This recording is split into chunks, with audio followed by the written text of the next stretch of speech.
Welcome to Car Shopping Mistakes. I'm your host, Deshone the Auto Advisor. If you are car shopping now, or you will be in the next 3 to 6 months, type me in the comments. Let us know where you're at so that we can make sure that you have the advice you need to make the best car deal you've ever made and not be spending more than 30 minutes in car dealerships. The name of the game with great deals is to not be spending time in dealerships. The more time you're spending in dealerships, the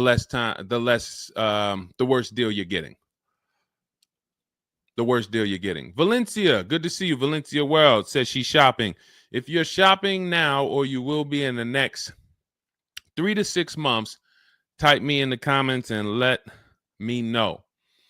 Now, for those of you who are not shopping right now, you still may hang around for the next hour, learn something, because you're going to see a lot of people ask questions that you will ask or you would have when you go start shopping. So what typically happens if you hang out here enough, somebody's going to ask the same question that you would have asked, and you can get your answers that way. So welcome to Truth. Good to see you. Let me hop on over to Instagram and actually pop in over there. And I'll give you guys time to start typing your questions. No questions off limit. I try to do just rapid fire Q&A.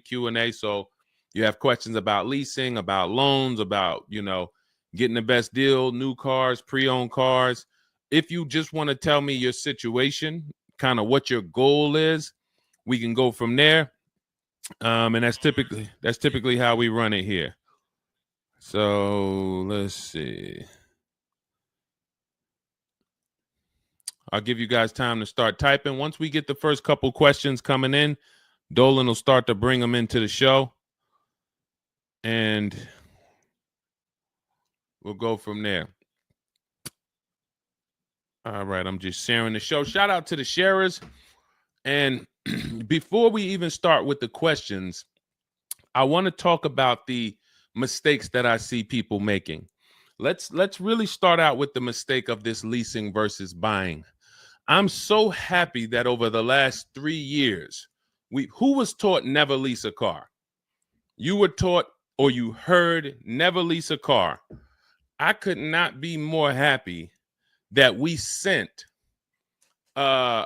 have been helping people get their first lease for the last 3 and 4 years. The financial advice we've been listening to concerning leasing has cost us thousands of dollars. I was going to lease a car next week. As long as you get 5 offers, cool money. As long as you get at least 5 offers, you're good. See, people are out there paying. There's a couple ways that you can get a car. You can buy it new, you can buy it pre-owned, or you can lease it new. When you lease a car, you're leasing it brand new. So if you look at the financial parameters, you ask yourself, if I buy a new car, how much will it cost me? Now, I want you to use this rule. Every $5,000 is about how much per month.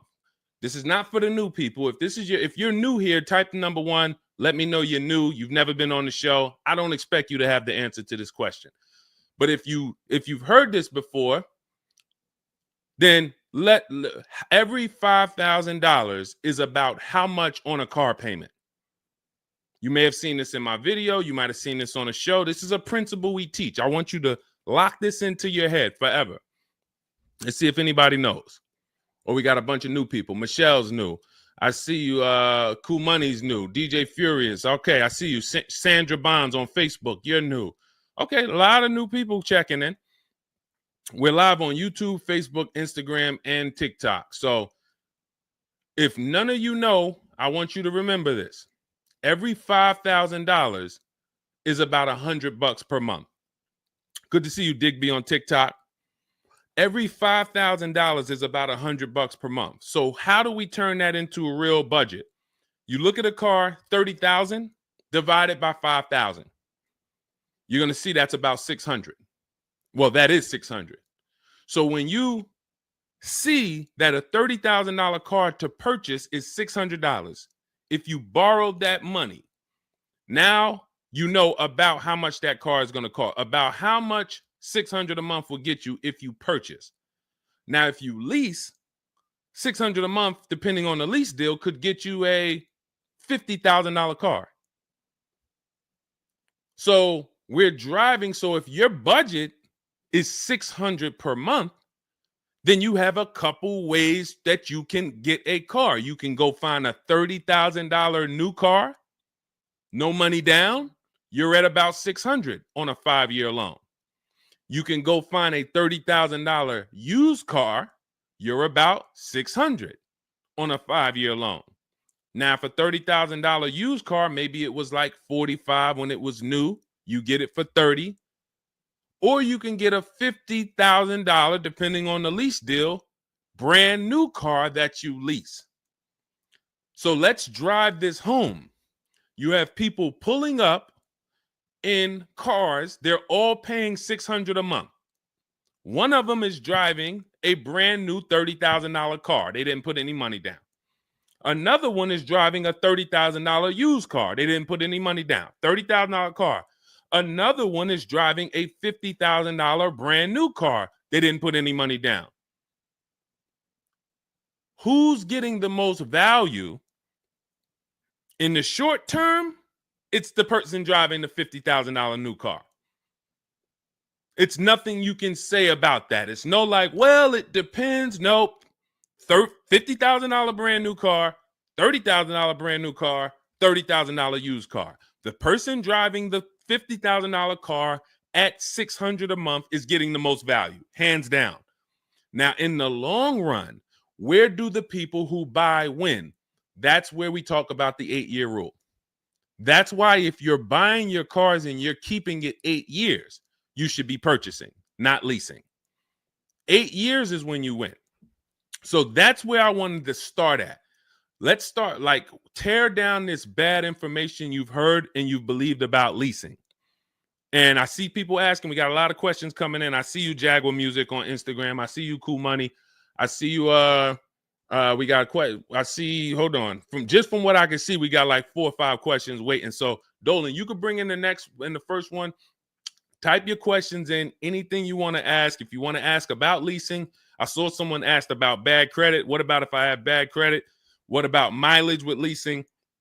Just start typing those questions. We'll bring them all into the show and we'll get to them one by one. Is that true for someone that went into bankruptcy?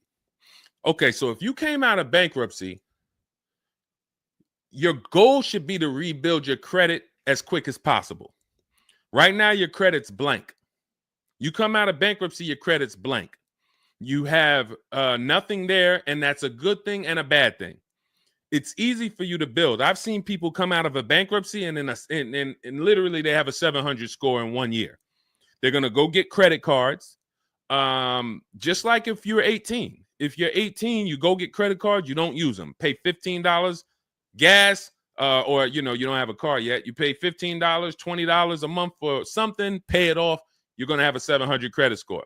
The more you don't use your credit, the more credit they give you. So when they see that you have the credit, $500 credit card, $1,000 credit card, you're not using it, credit score is high because your utilization is low. So that's what you should be doing. You cannot come out of a bankruptcy, just wipe your credit, and then go into the dealership and be like, okay, now I can get a car. You have no credit history.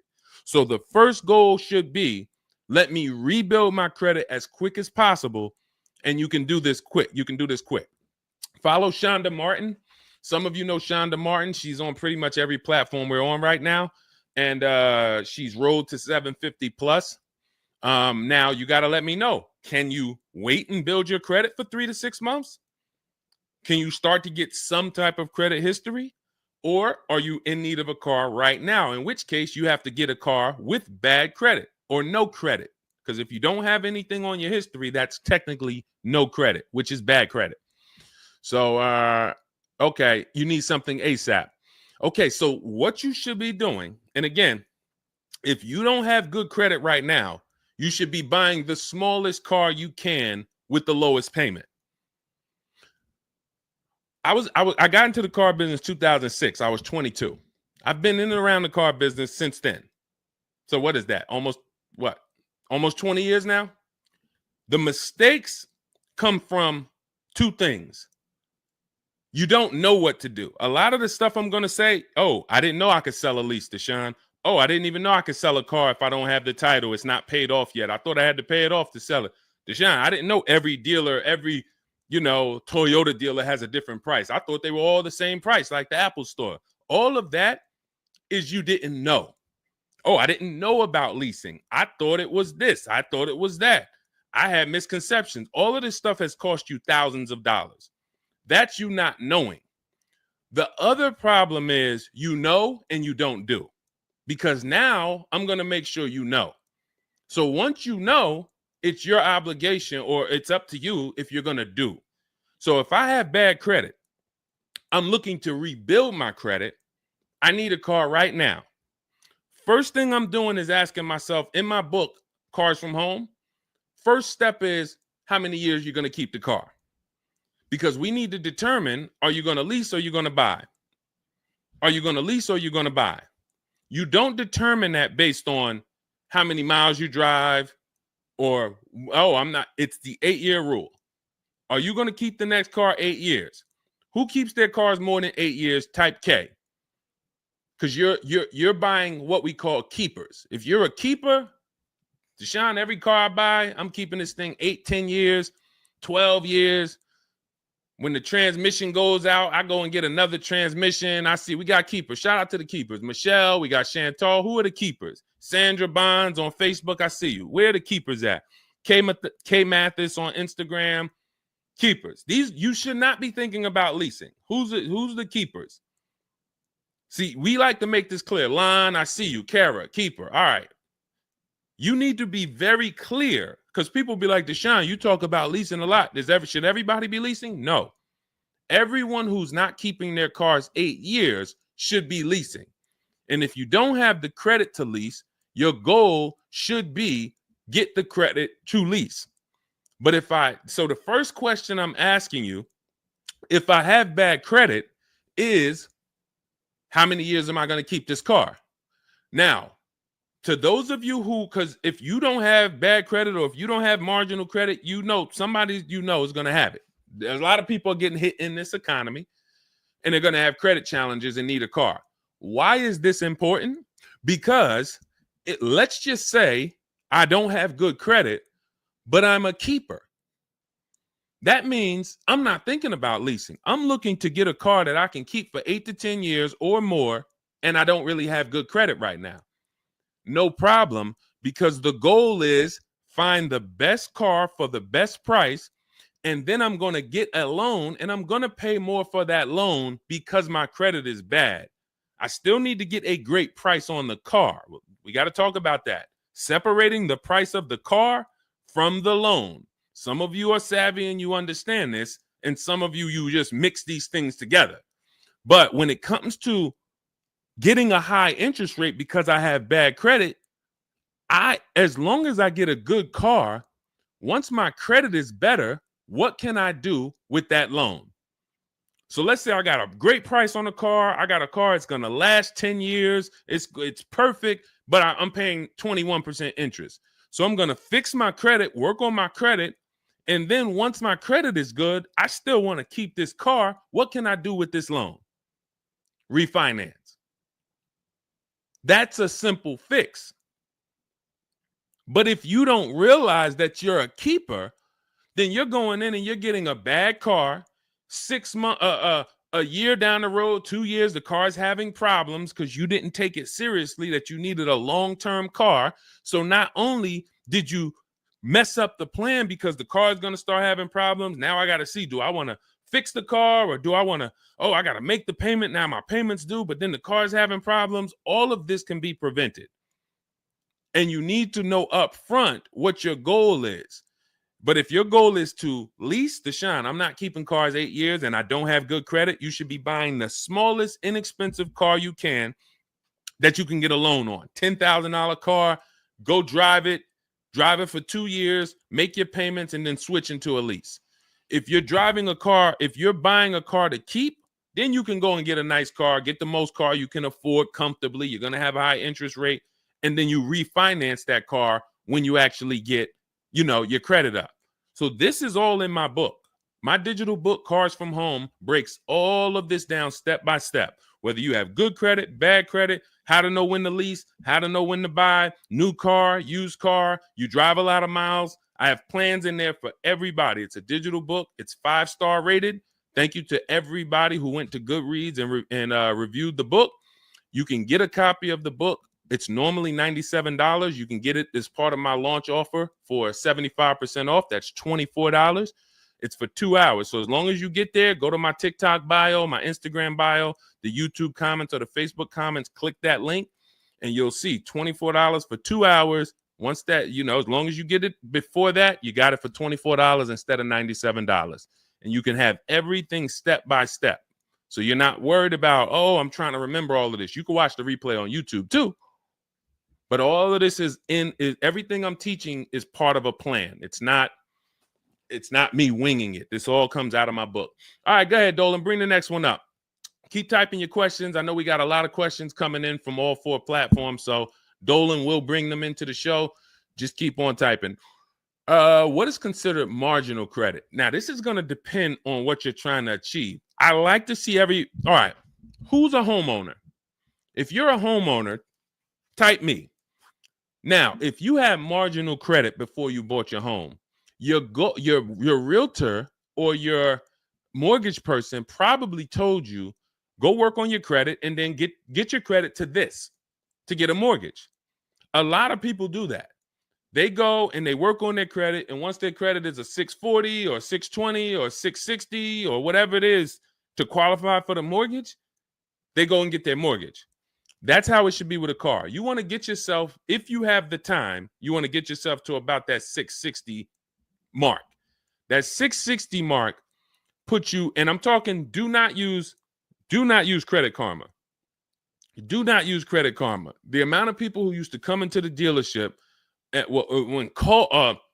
we run their credit, it's low 6s, 609, 590.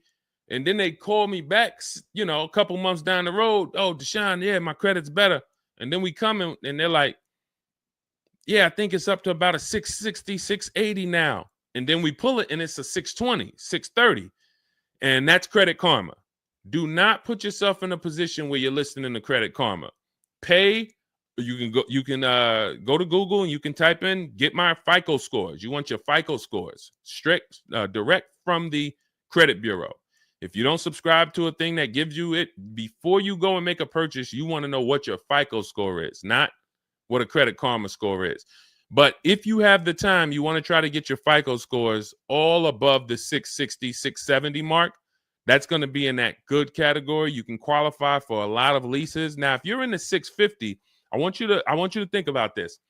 I have something I teach called credit and when it comes to profiles, leasing and credit. It's easier to get a loan to buy a car than it is many times to qualify for a lease. If you got a low 600 credit score, a lot of people will approve you. They're just going to approve you at a higher rate, higher interest rate. With a lease, it can work similar. But sometimes when you're in that low 620, 630, it's very tough to get approved. They're not going to take that much risk, but you may have a strong profile. So when you go into this, it's not black and white, guys. It's not like you can say, if my credit score is this, I'm done. What if your credit score is this, but you have a car payment already you've paid on time? When I worked for Mercedes, I worked for Mercedes for 5 years. We'd have people whose whole life was falling apart, but they never missed a payment on their Mercedes, and they get approved all the time. Everything else is falling apart, behind on the home. But if Mercedes sees you pay them, you got approved. So what I say is a current car. That's why those of you, if you're building to get a lease, if you're building to get a better car, pay that car on time that you have now. Because the best thing you can do is have a history of on-time payments on your car. That means a lot to a bank versus missing the car or putting the payments on the back because you thought that somebody told you could do that and it wouldn't affect your credit. A lot of people learn the hard way. Oh, I thought when I put the payment on the back, it didn't show as late. It does. So we again, I'm here to tell you everything from the inside. I've been helping people for years. We got people all around the country. You know, we'll bring a lot of them into the show. Marguerite, Brian, you know, a lot of the people who write in, Sheree. But we have this. I'm telling you from the inside, not from your perspective. I'm not like the public, and it's like, oh, this guy this guy must have really learned about buying cars because he's teaching. No, I'm from the dealerships. And, you know, if I wasn't doing what I was doing for 10 plus years, that was my job in dealerships, working with people, looking at banks, looking at credit reports, sitting there, seeing people turn down, seeing negative equity. So that's where my solutions for you come from inside. And so I would tell you, try to get to that mid sixes mark. And you'll put yourself out of a manipulation zone. You can qualify for a lot more things. All right, I see you, Michelle. I see you. Kim Randall, good to see you. The Savage Mama checking in. Abdul checking in. Good to see you. Go ahead, Dolan. You can bring up the next one. All right. Shout out to Dad. Y'all running the likes up on TikTok. Thank you so much. Thank you to everybody who's double tapping the screen. We appreciate you. Can you talk about putting money down or not when purchasing a car? So important. Listen, this is a good one. This is a good one. I don't know who asked this question, but this is a good one. Can you talk about putting money down or not when purchasing a car? So here's how you want to make sure your down payment never gets taken if you are purchasing a car. You must separate your monthly payments from the price of the car. You make the mistake sometimes of going in and saying, what's the payments on that car? Who's ever said that? Hit the like button, type me. You ever said, hey, what's the payments like on that car right there? The reason why we don't do that is because you're actually mixing two transactions when you do that. Thank you for being honest. Shout out to the people who are being honest. You're mixing two transactions. You're looking at the price of the car and you're looking at the loan details, which equate to your monthly payment.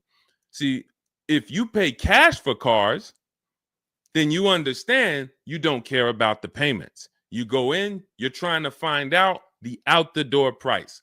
What is my out the door price from the car for this car? If you're doing it our way, you're doing this from home. Bunch of dealers submitting offers to you. They're out the door offers for this car to your email, bidding war. We'll talk more about that in a little bit. That's the cars from home way. But once you get the out the door price, you then say, all right, that car that I want, $32,000, including all my tax, all my fees, $32,000. I pull up my auto loan calculator. How much is $32,000 on a car payment? Well, 5 years might be around $620 a month. 6 years might be around $550 a month. Okay. Do I want my payment to be that high? If I could afford that payment, do I want my payment to be that high? You see how we've separated the price of the car from our loan and our monthly payments. This has nothing to do, and this is what we call the 3 pillars of great car deals. 3 pillars. You cannot get a great car deal if you're mixing these 3 pillars. First one, who I buy my car from. Second, who I get my loan from. Third, who I give my old car to and sell it to. That's why we don't say trade here. That's a curse word. Forgive me if I even saying it. And if, we get some questions about trade-ins, we'll explain why we don't trade cars. So we have to separate these and bid out each one. You have so many online tools at your disposal that you just don't know how to use yet when it comes to your cars. You know how to use Amazon to go buy a TV.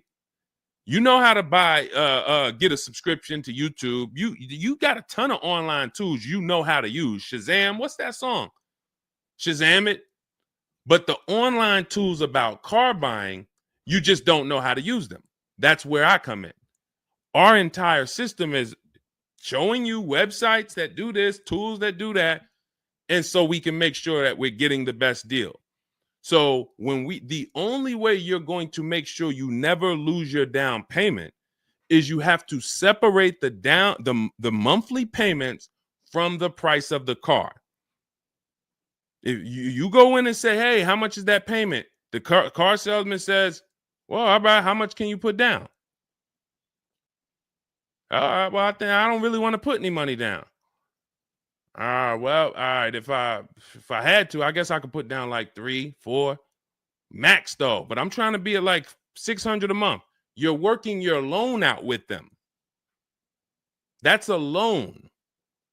And let me tell you how, let me show you why you can know you shouldn't be mixing these transactions. There's big money in all of them. There's a ton of people who want to sell you a car. There's a ton of people who want to give you a loan. They don't sell cars. Let me say that one again. There's a ton of people who want to give you a loan. They don't sell cars. They want to compete for your loan. That should tell you there's a lot of money in the loan business. Then there's a ton of people who want to buy your car from you. Your car you have now. You're the one you're like, well, I just normally go trade the car in. Well, how many offers are you getting when you trade the car in? Well, I usually just get the one from whatever the dealer says he's going to pay for me. Okay. So there's a ton of people who want to buy that car from you. They don't care about selling you a car, and they don't care about giving you a loan. So when you buy a car from a dealer and you give them your old car on trade-in and you get your loan from them, you just gave them 3 transactions. You did 3 transactions with them in one. Do you see why it's impossible for you to get a great deal doing that? Type $signs if that makes sense. Who's locked in? Because I know sometimes we only got a couple people that be watching. Some people, man, you're cooking dinner and you're like, all right, I hear you, Deshone. You're not gonna save $5,000, $10,000 like my students, and you're cooking dinner and you're just trying to listen in on the side. Look, you're not gonna get this. Look, person got a Kia $439 a month, $35,000 car. Look, save probably $6,000 off the car. Melissa, $12,000 that she got from Carvana. Let me just read something from people who are locked in, so you can, maybe this will inspire you to get locked in. All right, this is Melissa. 4 days of leasing like a boss. That's our system we follow for getting our leases. Started with a Kia Telluride as first choice. Quotes for 36 months, 15,000 miles a year. Ranged from 642 to 653. Went to a Honda Pilot. Ended up getting quotes as choice B from 616 to 713 after contacting every dealer in North Carolina. She did this from home, right from home. She got after contacting every dealer, the dealer I ended up leasing from originally quoted me 719, came back at 616 in 3 days with 0 due at signing. This is on a, where's her car at? I can't see. Hold on, 616. Oh, that one wasn't clear. All right, here, let me read this one. Thanks so much for these resources. I read the entire book last night. Already been underway trying to put my deal together. What a great book. I have my quotes together, and now I'm ready to take the next step with the calculator. Big fan of your channel and the resources. However, when we shop for 12,000 miles per year, do we adjust to 15,000? So these are people who are taking action on a plan. So when you see the plan, there's going to be different results. If you're out here winging your car process, oh, I hope I did this. Oh, shoot, I thought I watched the Instagram video. They told me don't say that. I shouldn't have told them I had a down payment. You're not going to get it. You're not going to save $5,000 or $10,000 on your car payment, on your car transaction accidentally. You don't just slip into that. So lock in and grab this lesson now. I need to separate my transactions. Who I buy my car from is one transaction. I'm going to bid it out. I'm going to give a bunch of people an opportunity to sell me this car. If I'm looking at a used Toyota Camry, I want to see every Toyota Camry within 150 miles, and I'm going to narrow it down, and I'm going to pick the best one, independent of my loan. My loan is a whole nother story, because when I shop for my loan, I'm going to do the bank bidding war, where I can have multiple people. I don't even want to mention that without telling you about it, because it's like, whoa, what's the bank bidding war, Deshone? Okay, so you can have multiple banks and credit unions compete for your interest rate in a small period of time, and it's going to weigh on your credit score like one hard inquiry. Like one hard inquiry. Mamba Mentality, I love the name. I love the name. Why can't I do a super chat? I don't know. Yinka, good to see you on Facebook. IB Johnson. On one hard inquiry. So let's just say, and so when you get your loan, how do we know that 5.2% interest rate was the best? How do you know that the 7.1 interest rate was the best if you have no other offers? And what we've been used to is we're just going to go with our bank. We're going to go with our credit union. We're going to go with the dealer's bank. Why? We're going to make these people compete. And when you do this, when you do it this way, you can have people compete in a short period of time and get multiple offers on your loan without it affecting your credit score. But it has to be done in a small window of time. Now, if you Google it, rate shopping, it'll say between 14 days and 45 days. You do it our way, it's going to take you 48 hours. And you don't do this until after you find your car. After you find your car is when you do a hard inquiry. You let these banks and credit unions compete for your loan.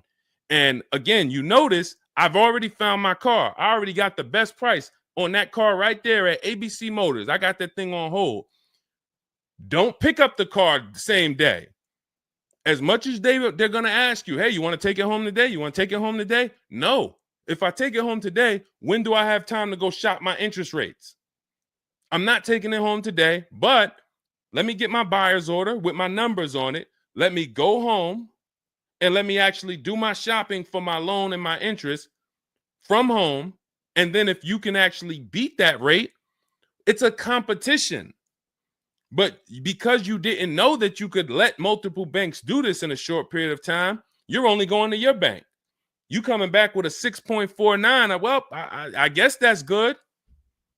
What if somebody could get you a 5.49? Do you know how much a difference between a 5.49 and a 6.49 is on a loan? Could be $1,200. This is why we're getting all the money. So again, all of this is in my book, digital book, Cars from Home. You don't have to wait for it to come in the mail. You can have it by the end of the show. It's in my TikTok bio, Instagram bio, Facebook comments, and YouTube comments. Normally $97, but you can get it as part of our welcome offer for $24. As long as you get there before the 2 hours is up, you get it for 75% off. It'll have everything in there. That is the bank bidding war. If you're not, again, before we go to the next question, if you're leaving the dealership wondering, if I was to walk up to, yo, Deshone, what's going on, man? Hey, I just got this car, man. What do you think? Okay. Did you get a good deal on it? Yeah, man, I definitely got a good deal. How do you know? If you're not saying to me, yo, man, you know how many offers I saw? Man, I got about 6 offers on this car from different dealers. This was the best one. Okay, you did good. What about your loan? No, man, listen, my bank competed, credit union competed. The dealership told me none of their banks could beat what my bank gave me. Congratulations, man. You got a great deal. But if you don't have that same confidence, you did not get a great deal. And now you're driving in a $30,000 car, $50,000 car, and you don't have the confidence that you actually didn't leave thousands of dollars in these dealerships. This is crazy. And when you get mad and stop accepting it, you'll listen to what we're telling you to do. If you think you deserve that abuse, then you're going to keep doing the same thing. That's why you got to unlearn. Okay? So separate your transactions. Who I buy my car from, I'm getting multiple offers for. Who I get my loan from, I'm getting multiple offers. Who I sell my old car to, I'm getting multiple offers. And with the internet, I can do all of this right from my house. Right here. All right. That's the Cars from Home way. Let's go, Dolan.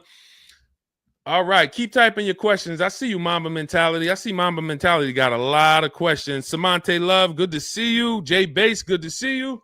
Yep, Jay Bass. Separate transactions. Exactly. D So Chill on TikTok, good to see you. Lisa on TikTok, good to see you. Hector Ruiz, thank you, Hector Ruiz. Shout out to the sharers. Shout out to the sharers. I always got to take time to shout out the sharers. We can't do this without you. All right, how can I schedule a consultation with you? Also, does it make sense to lease a pre-owned vehicle? So let me answer the bigger part of the question first. Most leases are going to be brand new. There's only been a few manufacturers that have tried to do a pre-owned lease program. Lexus tried it. BMW's tried it. And there's certain brands that can technically lease a used car. The reason why I don't like it is because it's not enough of a wide stream. It's not enough of a mainstream program to create competition. And if you can't create competition, then you don't know if you're getting a good deal. If you walk in to lease a brand new car and you're walking in and again, we don't do this. We never sit down in a dealership. We're there to test drive only. We're never talking numbers. But if you are doing it the old way, you're going to go in and then you're going to get a bad lease deal presented to you. And they'll say, well, I could lease you this 3-year-old one and it'll save you like $150 a month. How do I know that's a good deal? It might be affordable. And sometimes you confuse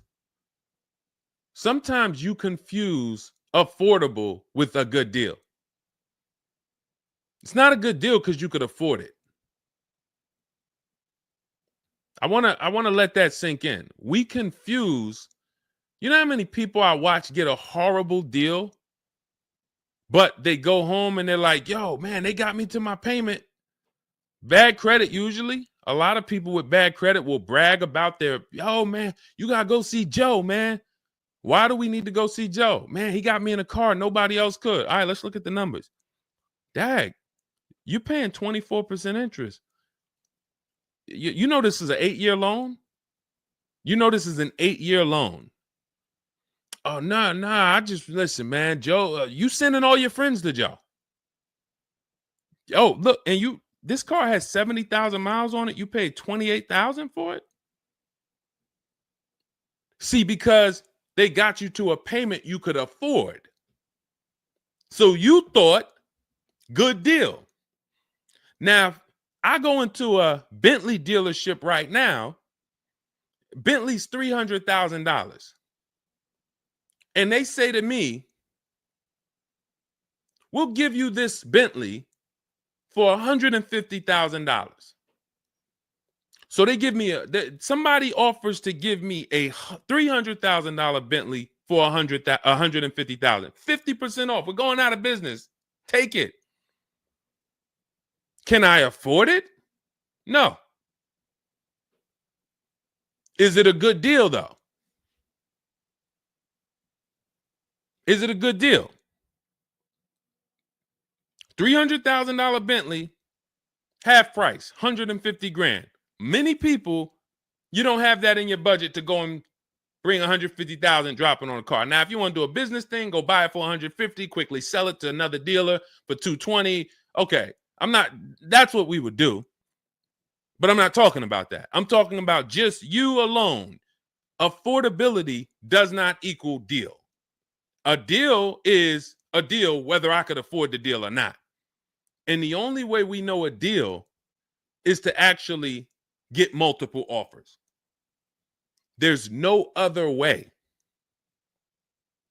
So I'm going to continue to say it. There is no other way. I've been in the car business since 2006. There is no other way for you to know you got a deal without comparison shopping. Same way if you walked into a grocery store and there was only one, you walk into the Dorito factory. There's only Doritos everywhere. No other competition. They sell them for $7 a bag. There's no competition. So everybody who's in the Dorito factory is paying $7. But when they go in the supermarket, Doritos competing against Lay's, competing against Wise. Oh, you can't be $7, Dorito. You might have to be $4 this week. You might have to be on sale this week for $2.99. Competition. It's everything else. So a lot of what I'm saying to you will click when you realize that you've been programmed to buy cars in a way that you don't buy anything else up. You don't buy anything else that way. Everything else you buy in your life is competition. People competing. Everything else only with cars, we look at one offer. So that's why when you come home, start to look at the whole market, you're going to love this. You're going to be like, man, I don't know how I didn't start doing this before. What I'm teaching is not, the whole cars from home system is not rocket science. We just use the internet to create competition. That's how we get crazy deals. That's how you see Alex graduated, was able to get a new lease for my partner, sold his old car to Carvana, bid that out. Notice he didn't trade it. He didn't say I traded in my car. I sold my old lease to Carvana, old 3,500. He got 14. That was his highest bid. Went test driving, got a 2025 Hyundai Tucson, got a 1.3% lease deal, no money down, $42,500 car, $580 a month, and that's a 1.3% lease. Now, $42,500, guys, would normally be, with no money down, about $800 a month. Maybe about $825 for 5 years. He's paying $580. So when we talk about leasing keeps thousands of dollars per year in your pocket versus purchasing. Thousands of dollars, not hundreds of dollars per month, but thousands of dollars per year.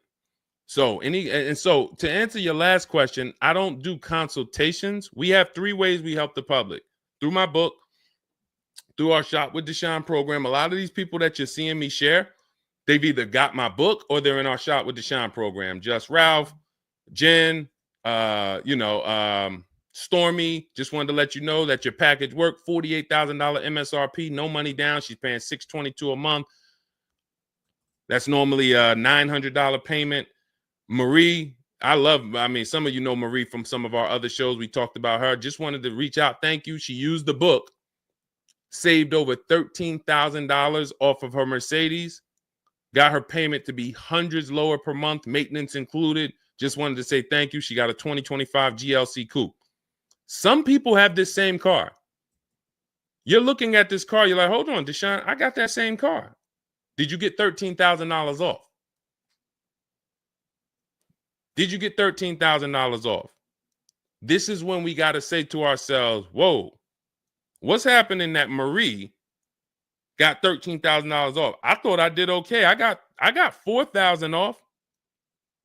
You see how dangerous it is when you don't get multiple offers? You thought, man, I negotiated, man. I was in that dealer for about 5 hours, man, to get that $4,000 off. Marie never went into a dealership and she got $13,000 off. So you just made a $9,000 mistake. So you could either change your behavior, go grab my digital book, Cars from Home, learn the same thing, use the same strategy step by step that Marie just used, and you could eliminate you making these types of mistakes, or you can continue to do what the car business wants you to do. So in my digital book, you have everything. That's why it's called 7 Steps to Saving Time, Money, and Avoiding Dealerships.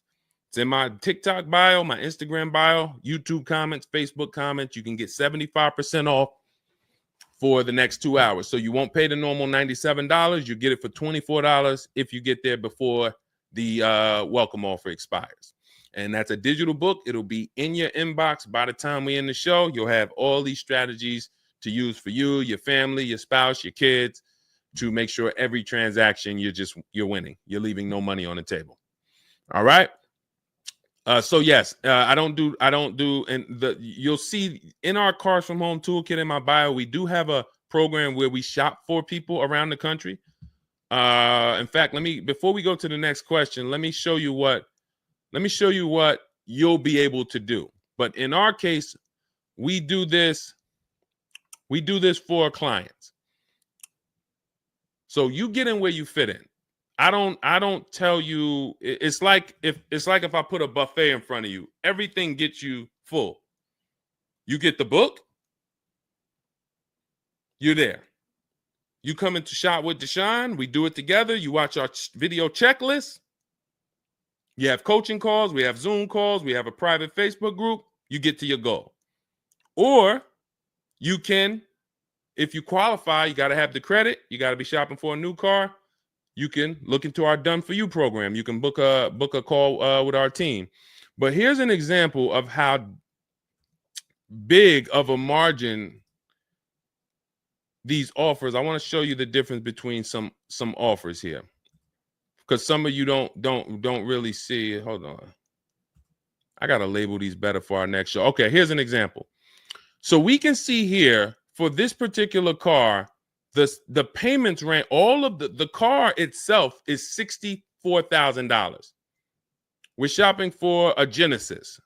This particular month on this particular car, the payments range. Y'all ready? We got 6 offers on this car. The payments range from, well, I'm just reading them to you. $973, $899, $1,102, $1,066, $921, $913. Now this is initial payments. Why is there a $200 difference in these initial payments? This is why you never want to take people's first offer, because the initial payments are going to be high. But even in the initial negotiations, why is it, Deshone? Wait, all of these cars are the same price. Why is one dealer at $1,050 and another dealer is at $899? Because they're criminals. So what do you think you're doing if you just walk into a dealership and say, let me give this dealer a shot at negotiating? If you're negotiating with the dealer that's at $1,050 or $950 or $975, where are you going? And the goal is to have that dealer. This is why when these dealers come, when they come down $100, you think, oh, I had to win. Man, they just came down $100 per month. They started out, they were at $590, and now we're at $490. This has to be a good deal. Well, how do we know that they weren't supposed to start at $490 and end up at $390? If this is clicking for you, type a $, because this is clicking for some of you. Those of you who are locked in, this is why it has to be a mentality change. I'm pulling back the curtain so you can see that, Deshone, it's been feeling like when I go to buy a car, it's a mental game. I drive off and I'm kind of happy, but then I don't really have the peace. I don't really feel like I did good. I'm kind of hoping I did okay, right? That's you, right? So I'm telling you that your gut has not been lying to you. I see you, P. Honda Fundamental Salon. Good to see you. Got my book. Use it. Use it and win. So your gut is not lying to you. I'm just the one from the inside coming to tell you that you closing your eyes and hoping things go well is not working. It's not going well for you. If you looked at other people, they're doing better. If you looked at people with strategy, they're getting cars for $200 a month less than you. They're getting $5,000 off less than you. They're leaving knowing that they got the best deal because they saw so many offers. You're hoping, and that hope is not leading to that. Hope is a bad strategy. So what you want to do is you want to change your mindset and realize that the dealer's whole goal is to keep you from shopping. If you burn that into your head about the car business, the entire goal of every dealership is to keep me from shopping their competition. And if you know that, then you're not going to go into the dealership. You're going to say, all right, how can I be at home and do this from home? Again, that's all in my book. But even if you want to make calls, there's some people, you've been on to this since 4 years ago, 10 years ago. You're like, Deshone, man, I knew, man, I don't go into those dealerships. I call around, I'm going to get me a bunch of offers. And by the time I get there, that's when I'm picking up my car. You've been on to this truth for a long time. Some of you, I'm not telling anything new. Some of you, you're like, whoa, I didn't know that really. I thought that it was all about going in and just negotiating. No, because 80% of dealers are never going to give you what we call a below market deal because they got too many other people walking in that's willing to pay a higher price. So you have to find the dealer who is going to give you that low payment out of the whole market. That's why this is a bidding war. And when you start to do this, you're going to be like, yo, why does it seem like this is kind of fun now? I kind of enjoy this. Is like a game. And you're the prize. So instead of feeling like you're begging, oh, come on, can you do another $500 off? Come on, man. I'm only asking. Get me from 520 to 499, man. You're begging. So instead of begging, you got people now competing for you. Whole different story. That's what we want. That's the transformation we want for you today. All right, let's go. Dolan, next question. All right, Fundamental Salon, I see you. I see you, Jay Bass. I see you, Randall Pine Straw. You got the number 3 gifted badge. Thank you. Y'all lighting up the lights on TikTok. Thank you so much, Monica 9300, BKS Aggie, Timothy Garces, Drew Saberton reposted the broadcast. Thank you so much. Shout out to everybody sharing this. What about military personnel? What's the question? Just rewrite that question because I don't know. What's the question? I know what about military personnel. I don't know. Are you asking about military rebates? I don't know. So just kind of give me a full question, and then I'll be able to give you a better answer. Hello, I'm planning on purchasing a 2025 Escalade. Any negotiation between the MSRP and the invoice? Of course. Now, if you walk into a dealer and you say something like that, what is the dealer going to say? So let me ask everybody who's watching. We're live on Facebook, TikTok, Instagram, and YouTube. If this person casually walked into the dealer and said, hey, is there any negotiation between the MSRP and the invoice? What do we think a smart dealer is going to say? Not an honest dealer, a smart one. Thank you, Sassy. No. No. And you know what's crazy? They're going to say it in a way that makes you believe it. So if I put my car salesman hat on and I switched it to kind of for myself, this is what it would sound like. Or is there any negotiation between MSRP and invoice? Not really. On these cars, I mean, we don't even have a lot of them. A lot of people are trying to get them now because the tariffs are about to hit. And even though this is an American-made car, some of these parts, they're produced in Mexico. So there's not, we really like to, a lot of dealers are selling them over MSRP.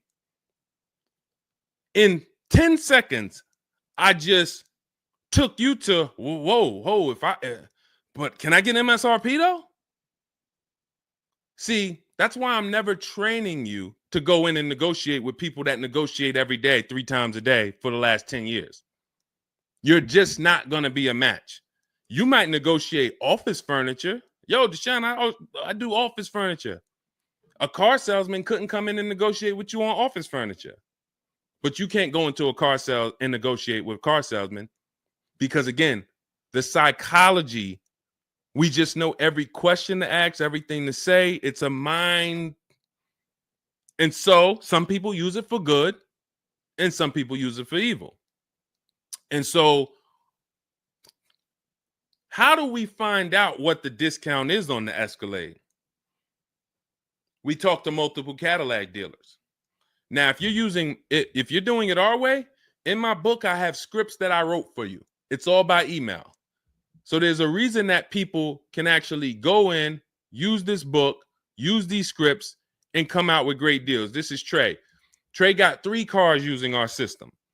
He says, my son was in the market in 2025. He just got a 2025 Blazer.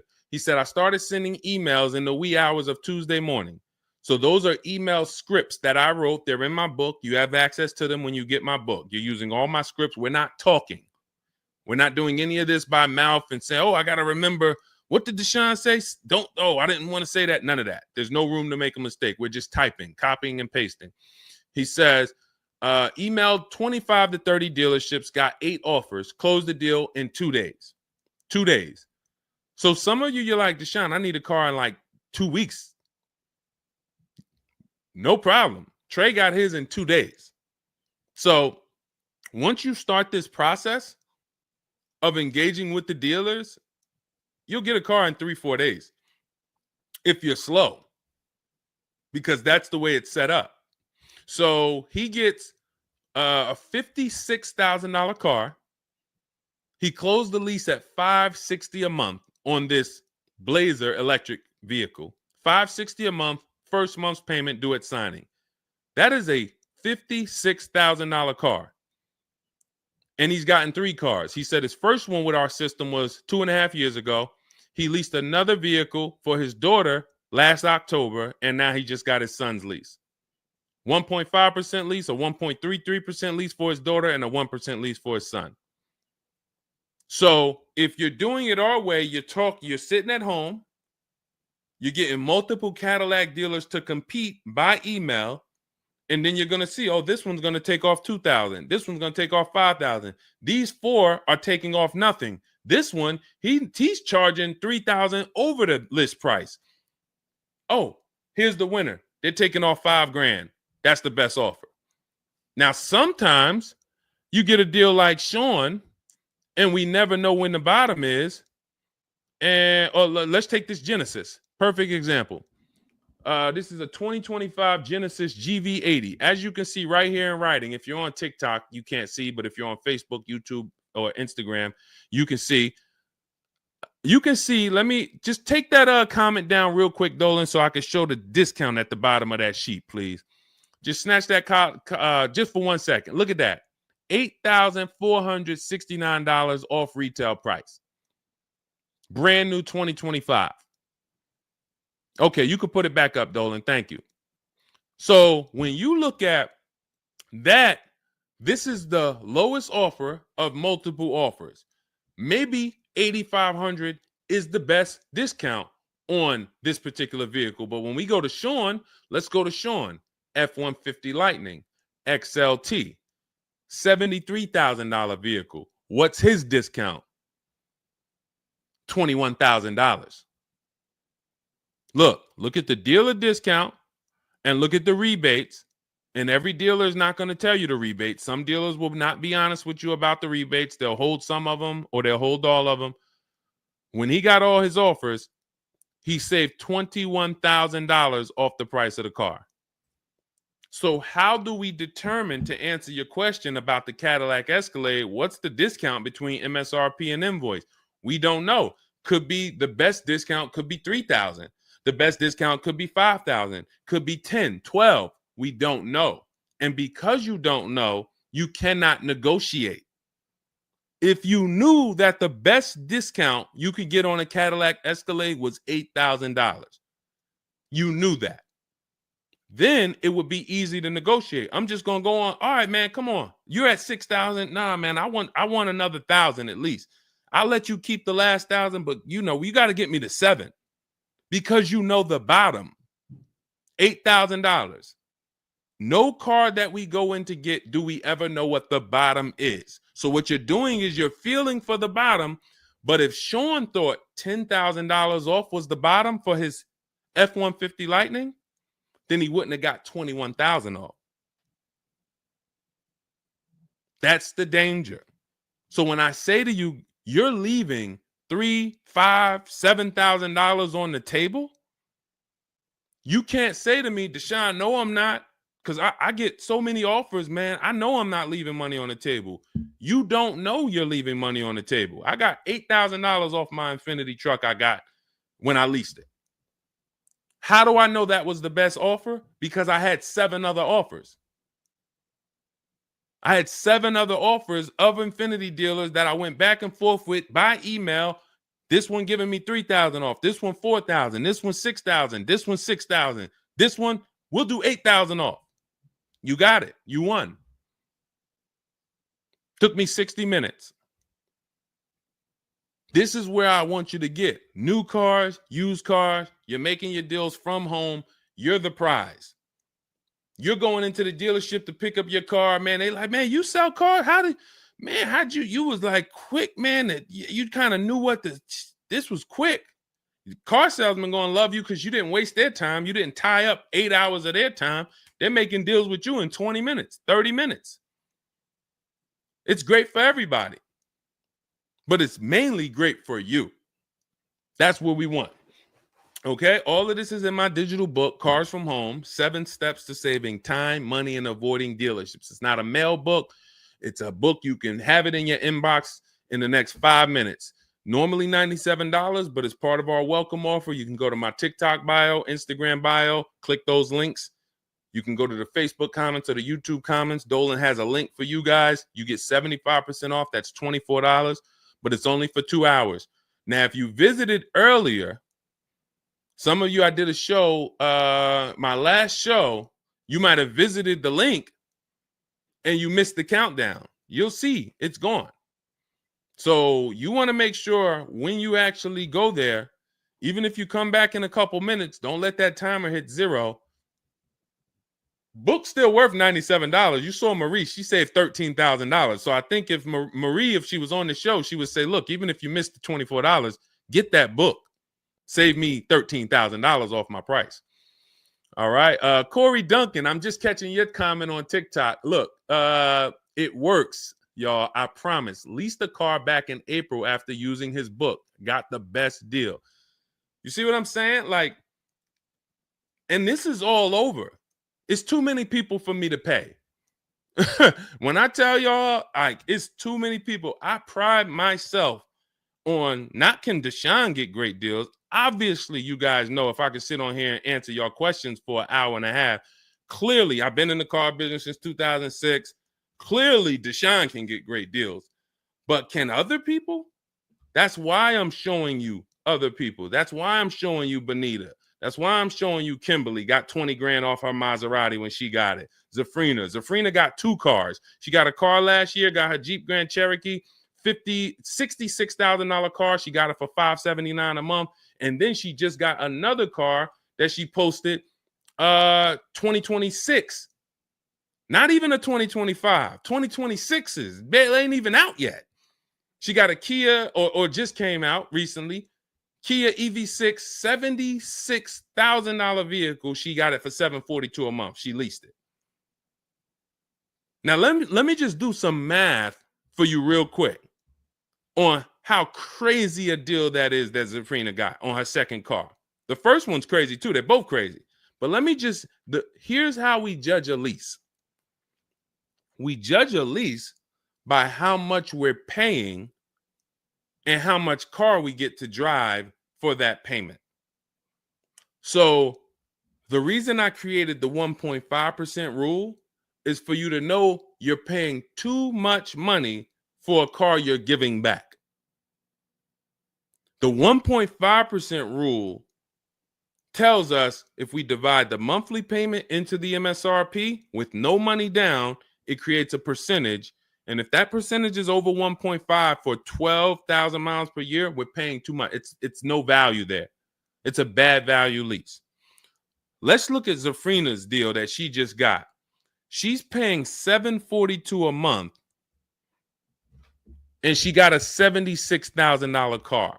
So let's say, go into our calculator, $742 a month, 36 months.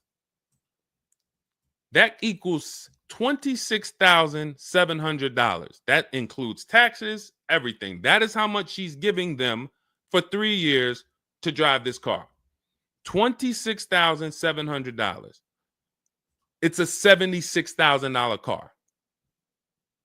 You don't have to be a mathematician to know that if you walked into a showroom and you saw a $76,000 car, once taxes and fees and everything were on top, it's over 80 grand. And you could drive that car for 3 years for $26,000 and you give it back to them, we don't have to, we can imagine how much value that is. So that's how we judge a lease. And the more I pay, the more I have to look at, okay, is this a good lease deal? Is it a great lease deal? Is it a steal? Zafrina got a steal. Anything 1% or lower, it's a steal. From 1% to 1.5%, that's a good deal. Well, let's say from 1% to 1.25, great deal, great value. And then from 1.25 to 1.5, good lease deal. So it's good, great, and a steal. Any of those is good. It depends on the vehicle and it depends on how well you get offers because different vehicles have different lease programs. But once we get, you don't walk into a dealership and say, hey, get me to 1.25 or get me to 1. You don't do that. You got to see what the best offer gets you. But this is where you want to be at. Empowered shopping. Okay. Thanks, Randall. I'm working on my lease deal now from the book. Way to go. Way to go. All right, Dolan, go ahead. Pull up the next one. I'm going to take a sip of water. I see we still got a lot of questions to get to. Let's go.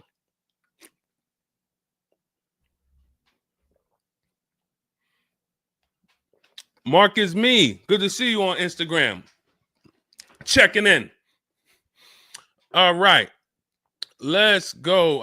Does it matter if you email or call a dealership to find out the best price? All right. No. You just got to realize it's going to be different things that come with phone. The reason why. Okay. Who's a good negotiator? All right. Let me put it like this. Who's not a good negotiator? Let's be honest. Who's not a good negotiator? Type me. You're just not. It's not your thing. You don't really like confrontation. Not a good negotiator. Let's go. Who's going to be honest? Oh, we got a bunch of good negotiators on here today. Bunch of good negotiators. Where we at? Hershey. What's going on? Randall, Sassy. Who's okay.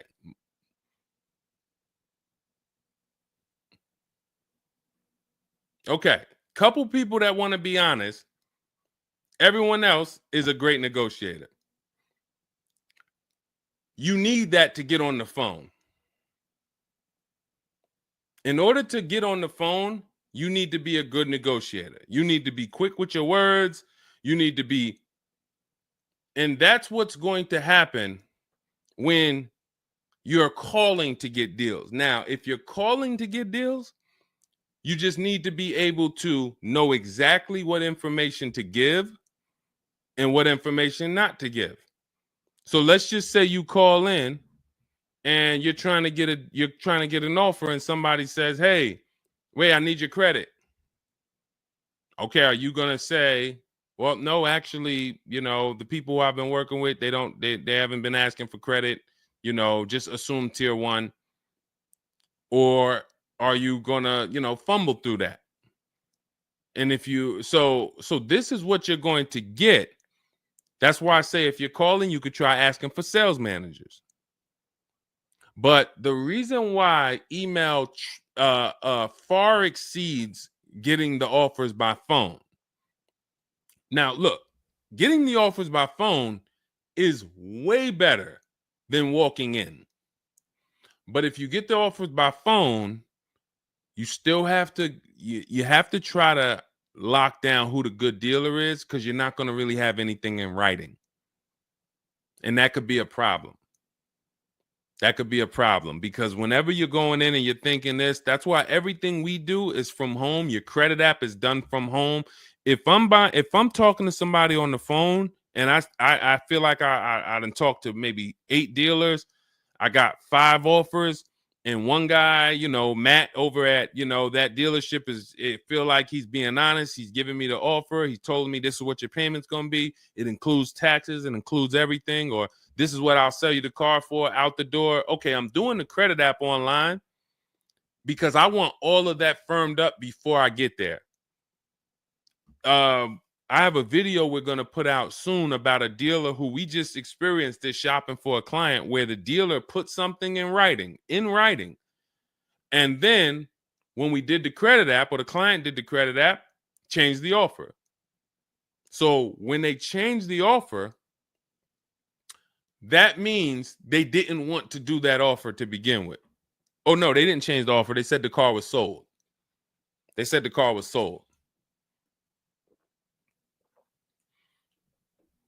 Me knowing what I know that what they wanted to do was tell you one thing and then they wanted you to come in so that you could so they could raise the price on you.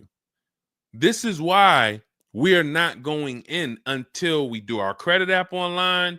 And when I tell you we are doing everything from home, except the test drive, we are doing everything from home. We're not going in, all right, come on in, let's finalize this. No, we'll come in and pick it up.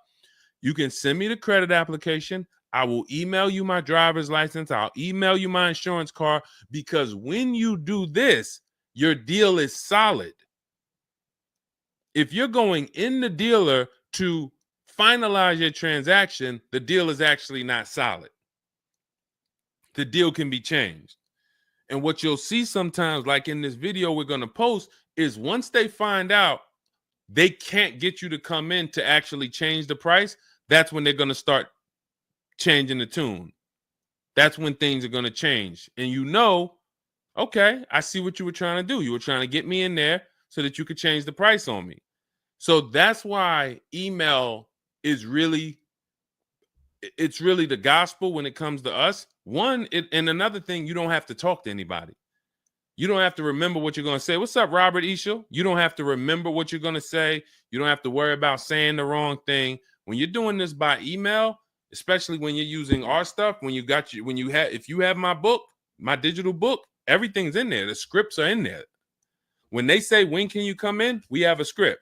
When they say, hey, we only give quotes on for people who are in here, we have a script. When they say, hey, I don't have this car, but I might be able to get it for you. Are you open to that? We have a script for that. Everything, we have probably 50, 60 scripts. Everything they're going to say. So that allows us to have conversation by email. We're not just emailing. We're having, Marcus Me asked, I see a question about warranties. I got you. Hang on. Mark, we're not just emailing, we're having conversations by email. Big difference. Conversations by email move things forward. Oh, we can't do this. Oh, how about this? Hey, it's a back and forth. That's why our scripts are so powerful, and they move things forward and they keep it on your agenda. So again, myself, I could do it either way. If I was doing one car deal, I could call around. I'll ask for sales managers. I'll talk to the sales manager. I'll try to get a car deal done. But it's the transferring of information, and this doesn't work on a used car. So this only works on new cars. So if I was buying a used car, it's a whole different system. But another reason this isn't effective. What's up, Smitty? Hopping in on TikTok. Another reason that's not effective. Again, better than you walking in. I'm just being straight up with you. If you told me is that better than me walking in? 100%. Get on the phone. You will do way better on the phone than walking in. But compared to email, you ask me like email or phone, which one's better? Email crushes it because I can have conversations quicker. I have stuff in writing. I don't have to worry about not having something in writing, and I show up and I thought that it was this and then it's that, and then it's nothing I need to remember. Yeah, I think that's enough. I think that's enough. So again, in my book is all the scripts. And without you knowing what to say when they say this, then the conversation is going to move slower and you'll be typing everything manually. What should I say to them?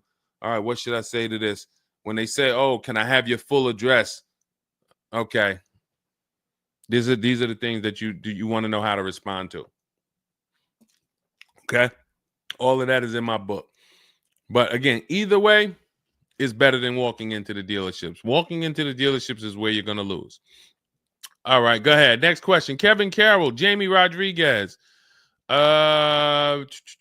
Good to see you. How do we apply for a soft credit pre-approval? You have to find a bank or a credit union that does it. If your bank or credit union should be the first people you ask, can you get a soft credit pull pre-approval?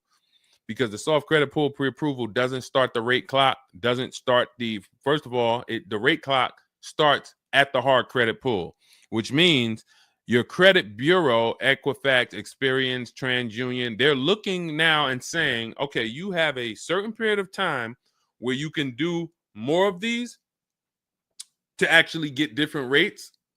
But once that period of time closes, we're going to update your credit score. So let's just say you get that hard inquiry, and when it closes, your credit score drops 10 points. Okay. Had you gotten 3, it would have dropped 10 points. In that window, same 10 points.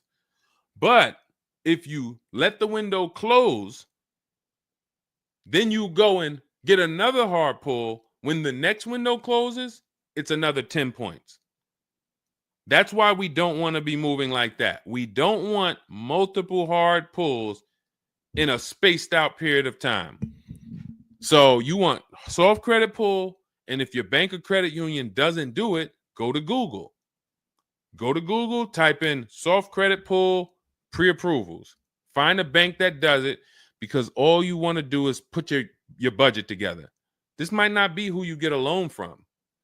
It's just for you to put your budget together. And if you've ever bought a house or you got a mortgage, you'll see, all right, you might pre-approve me for, 4.25 interest rate. And then once I go to get my loan or my mortgage, it might go to 4.3. It might go to 4.6. It doesn't matter. This is just to budget. You need something so that you can know how much you can spend. That's the purpose of the pre-approval.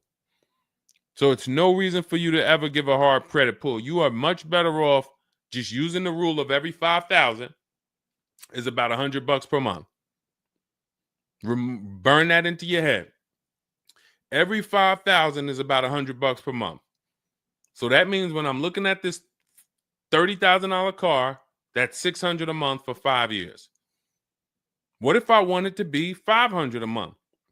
Then I need to, instead of taking out a loan for $30,000, I need to take out a loan for $25,000, which means I got to put $5,000 down. But if I'm taking out a loan for $30,000, it's going to be about $600 per month on a 5-year loan. You could go to 6 and it'll drop it a little. For 6, it'll drop it another, But if you don't have that rule of 5,000 in your head, you're too off in your budgeting. You need to have some type of anchor to what this car should cost me. If I'm looking at a $50,000 brand new car, I don't want to be able to, give me the $600 a month on that. Wait, Deshone already told me every 5,000 is $100 per month. How am I looking at a $50,000 car and saying get me the 600 on that? Just divide 50,000 by 500. You're gonna see, oh, that's 1,000. This thing costs 1,000 a month on a 5-year loan. Yes. No money down. Yes. This keeps you from getting in trouble. This keeps you from leaving out the dealership with a 9-year loan. You're at your payment, but your loan is for daggone. It's like if you might not know, it's there's 50-year mortgages. Who would take a 50-year mortgage? Anybody? Anybody volunteering for a 50-year mortgage? Any takers? I didn't think so. No. Why? If you went into a house, $500,000 house, and they said your payment is this for 30 years, but if you take a 50-year mortgage, it drops to this. Nobody on here would be like, okay, yeah, give me the 50-year mortgage. They're available because we've learned that 30 years is the longest you would take a mortgage. And that needs to be 72 months with cars. That's why I tell you 72 months should be the longest you ever consider for a car loan. And if you go in with these parameters, nobody can take advantage of you. All right. All right, let's go. We'll wrap in a car. We're almost done. I say let's go. I see we got maybe one or two more questions. We'll see. For lease, I can only go through the dealership finance department. We'll bring that one in next. I see you. I see you on TikTok. Anita, I see you. What's going on?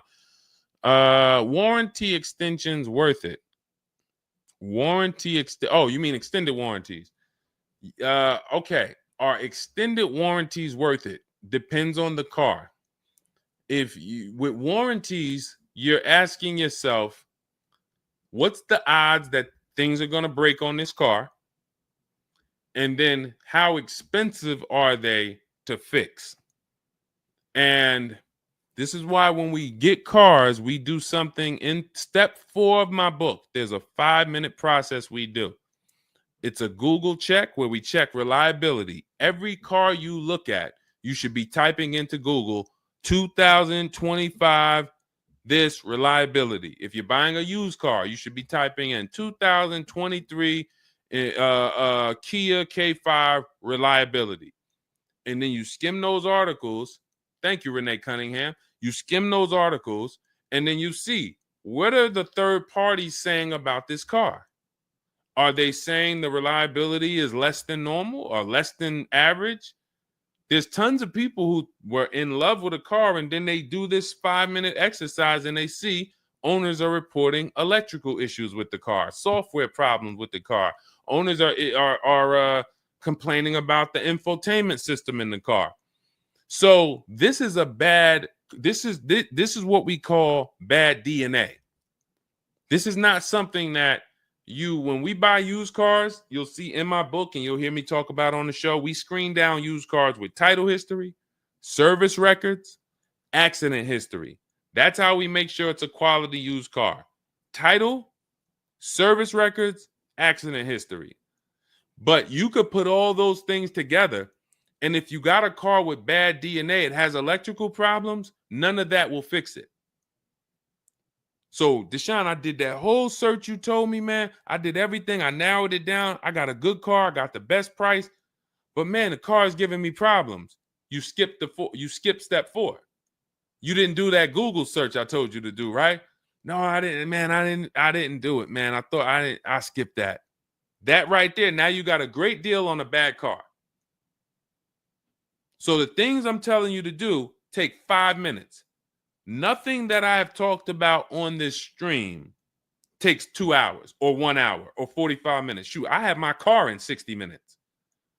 I do the whole process in 60 minutes. So not one thing I have told you takes more than 15 to 20 minutes at a time.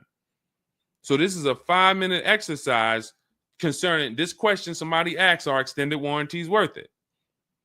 So extended warranties cannot fix a car with bad DNA. You want to skip that. So once you find out, okay, I got a car. For example, there's certain Nissans, when you pull them up, you do you're going to type in the year, the make, the model, longevity. Going back to the keepers. Everybody who answered earlier, they're a keeper. You buy your cars, you keep them more than 8 years, type K for keeper. You don't lease. I don't want you thinking about leasing. But if you're keeping, you need to think about warranties. Just like people who lease don't need to think about warranties for the most part, unless they're a high mileage driver, they're getting a high mileage lease, they're not thinking about warranties. So if you're a keeper, you're thinking about warranty, which means you need to look at longevity. There are certain cars you're going to type in, do this exercise, type in the year, make, model, and the word longevity to Google, and you're going to see this car, owners report transmission problems between 90 and 110,000 miles.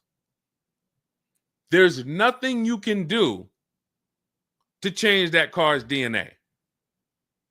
Nothing.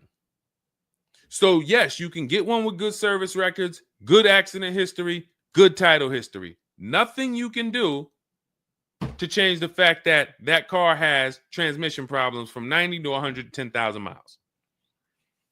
So once you do that exercise, that quick 5-minute check, then we can look at what's the cost of repairs on this car? Is it a Mercedes where when something breaks, it's $2,000?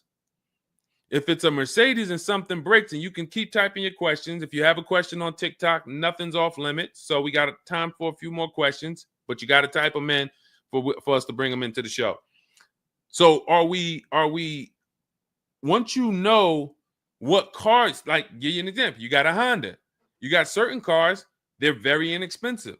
Something breaks on the car, the parts are cheap, inexpensive. These are the cars where you don't need extended warranties as much as you need a car when you look at a car that has high cost of repairs. So what should you be typing in for the car you want? Cost of repairs.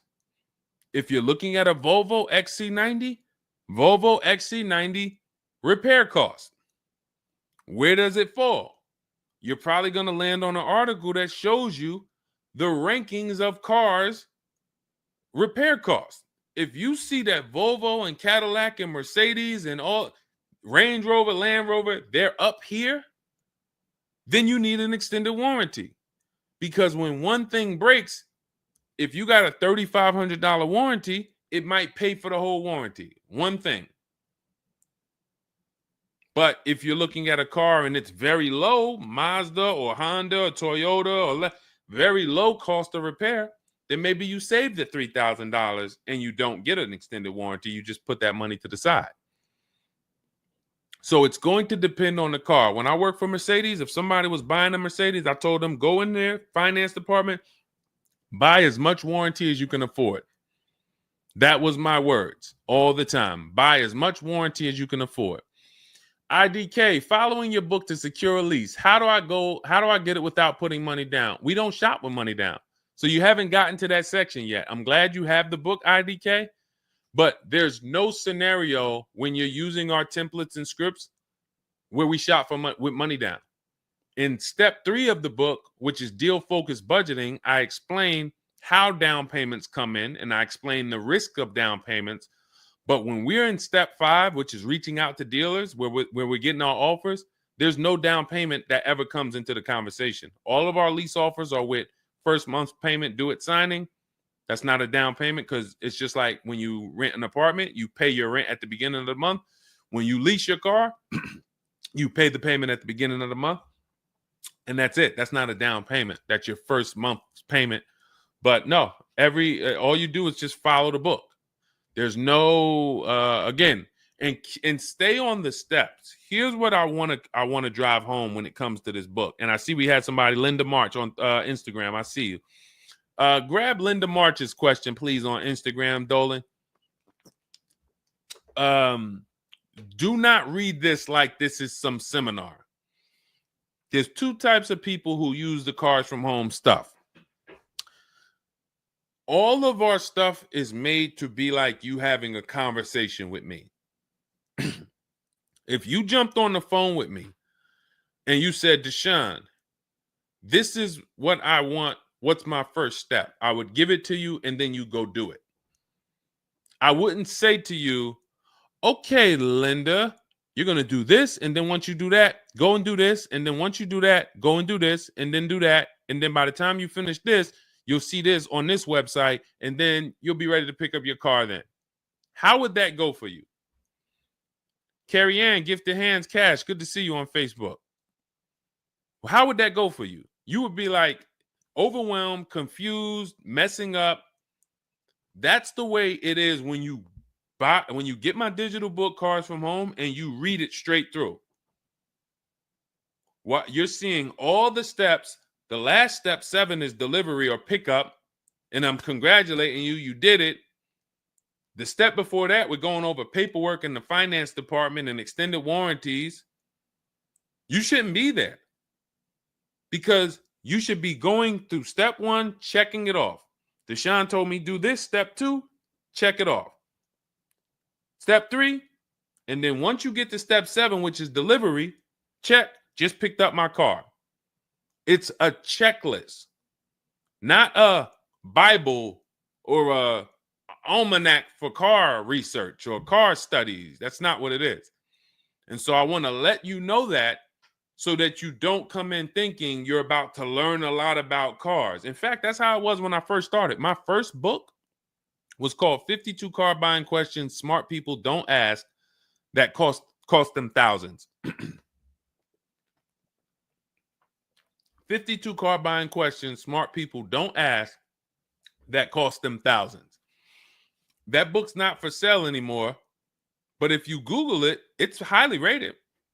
People loved it. People said, Deshone, I use this book, man. I learned so much and I got a good deal. Because I still was teaching you how to get to the multiple offers, but it was too much information. That was when I came and I started teaching and I said, I want to teach you everything I know. No, the way my book now is, Cars from Home, 7 Steps to Saving Time, Money, and Avoiding Dealerships, is to get you right from where you're at to your car. 90 minutes, 2 hours from home. Boom, boom. Little small exercises here, 10 minutes here, 5 minutes there. Boom. All right, I'm picking up my car. So that's why we have the success stories that we have, because of the fact that it's a focused step-by-step book. Okay? So you can get your copy in my TikTok bio, my Instagram bio, the YouTube comments, or the Facebook comments. It's 75% off. That's the welcome offer. It's normally $97, but you can get yours for $24 as long as you get to my bio and Instagram, TikTok, or the YouTube comments or the Facebook comments before that 2 hours expires. This is Brian, just got his first ever lease using the book.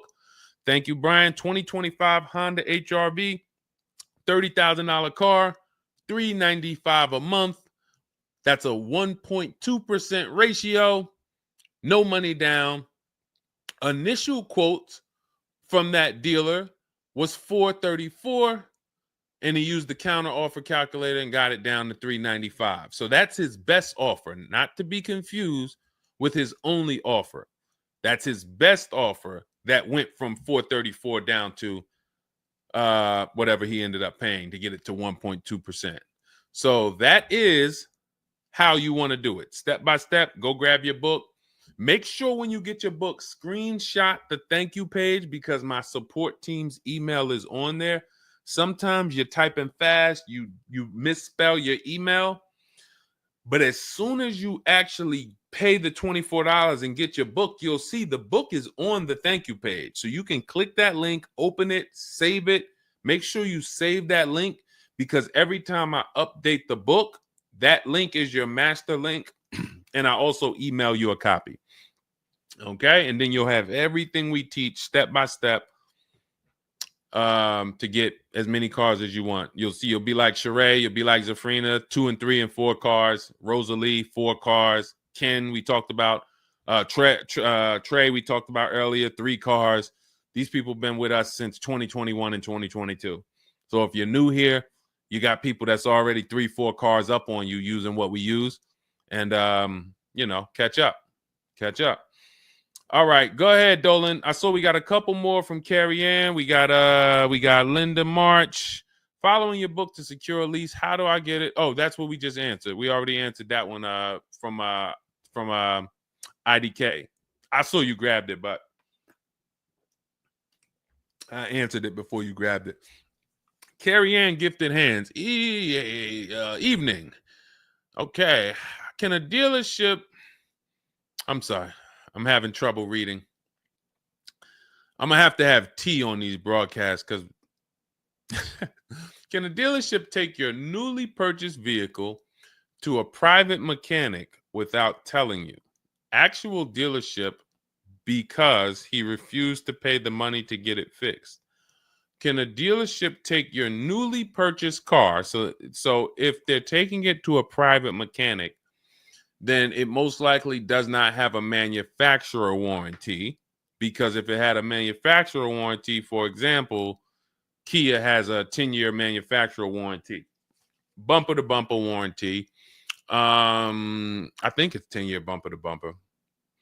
But when the manufacturer puts a warranty on a car, dealerships don't really want to take it anywhere, because the manufacturer is covering the cost. They're covering the cost of the parts. They're paying the dealership for the labor. So it sounds to me like you got a pre-owned car and it was newly purchased to you, but it doesn't have a warranty.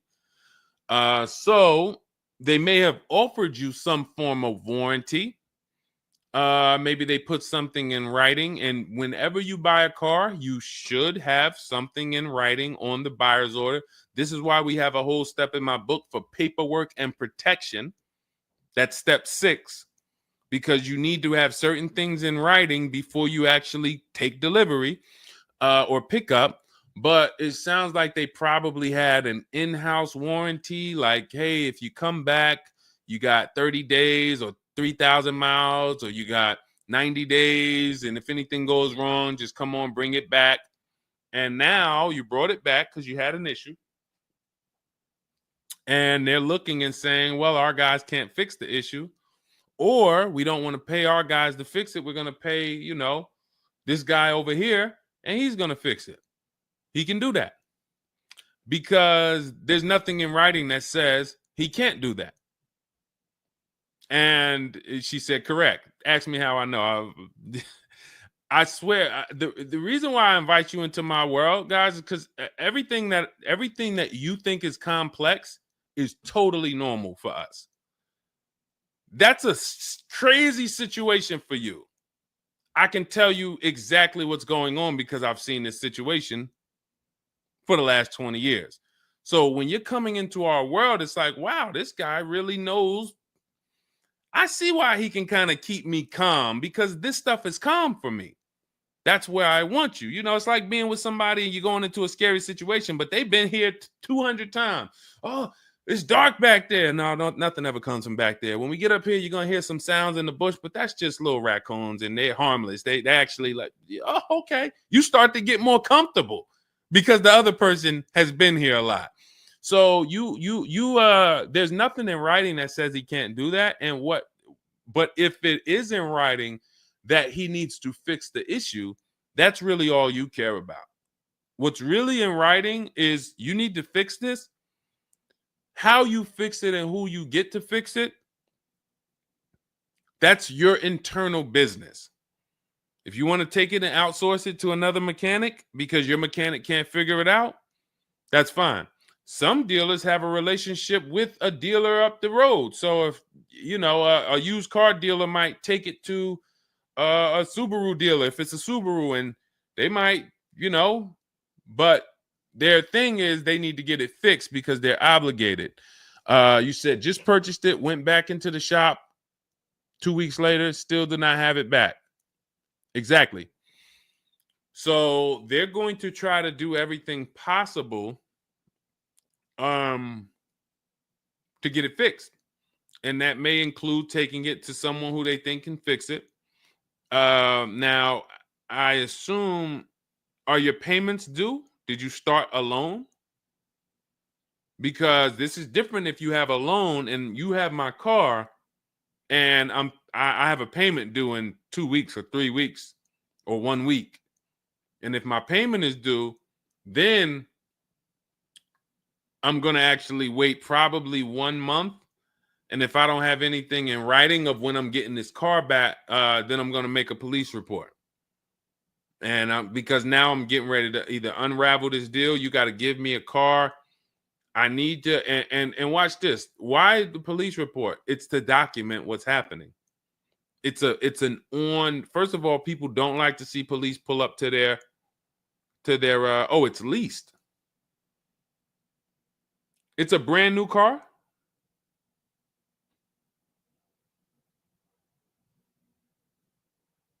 It's a brand new car. Most leases are brand new.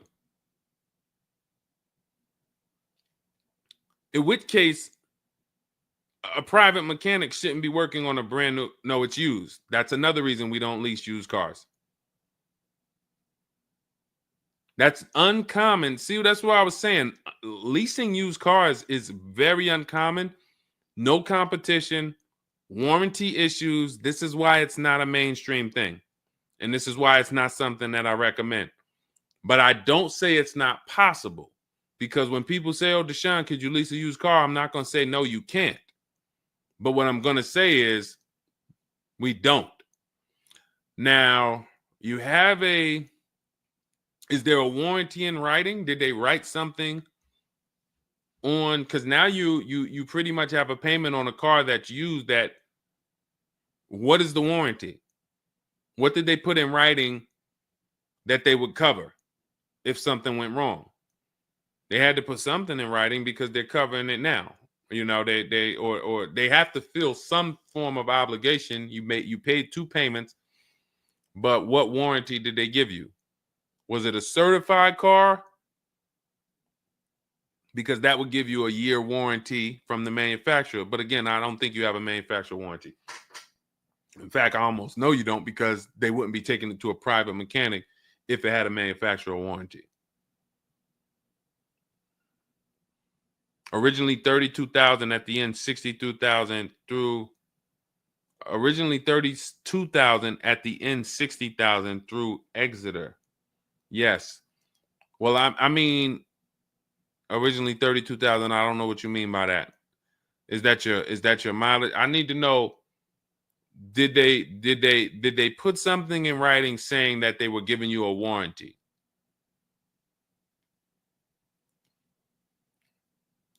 We'll try to work through this, because it's no different than if you bought a car from them. There's a bank involved, but it's a used car. It's no warranty, and they're pretty much holding on to it and trying to fix it. And if they can't fix it, we need to know, are they obligated to fix it or not? If there's nothing in writing saying, hey, you have this time where you can bring it back and we'll fix it, then that's gonna be that's gonna be hell for you. So we really don't want that. So, but I can't tell you how to approach this without knowing what is in writing. And again, when you get my book, not you, I'm just going to try to help you through, but I'm talking to you. That's why we have step 6 is paperwork. Because when you're sitting there looking at a bunch of paperwork and they're telling you to sign it, okay, sign this now. All right, this is your motor vehicle stuff. This is your okay, do you want this? What is important and what's not? What is important and what's not important? Out of all of this stuff, there may be 1-2 words on here that I need to know. I need to look at that buyer's order, and I need every used car, every single used car. I need to know what the warranty is when I drive off. Is it as is? That means when I drive off, it's on you. If the axle falls out on the highway 5 miles from here, you just signed an as is deal. Buyer beware, it's on you. Is it 30 days, 1,000 miles? Who's going to do the work? Is it from the manufacturer? Is it from this dealership? Where can I go and use this at? You got to come back here. Do I have to go? Is this a nationwide warranty? I need to know what is covered on this paperwork so that I don't end up in a situation that we're trying to get out of right now. The warranty is through portfolio protection.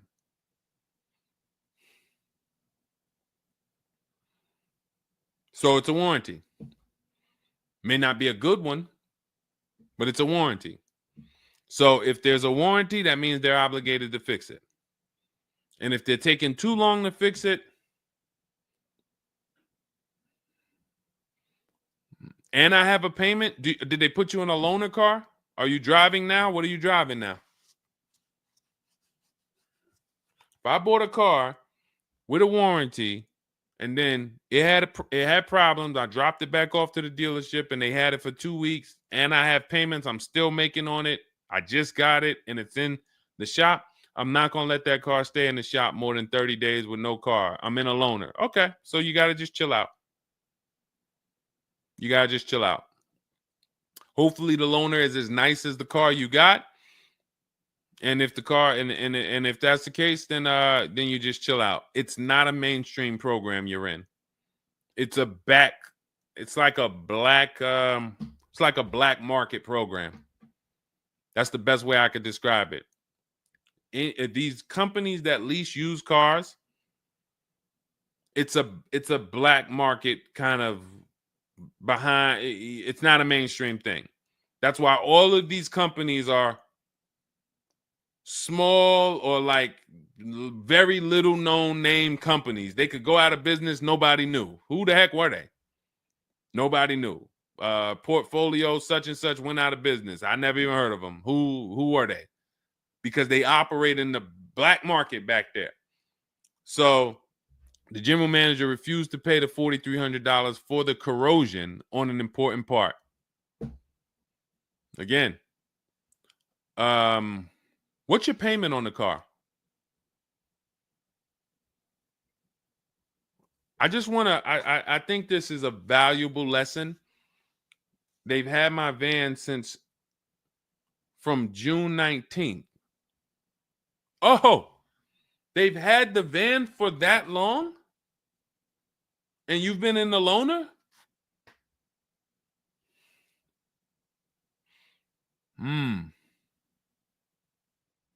Holy crap. All right, what do I do from you?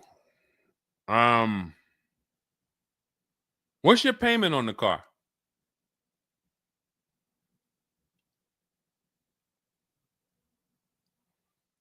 Company had your car for months. You leased it, dropped it off because it was having problems. They've had it for months and can't fix it. And you're paying $775 a month. What kind of vehicle is this? What kind of vehicle is this that we're paying $775 a month for?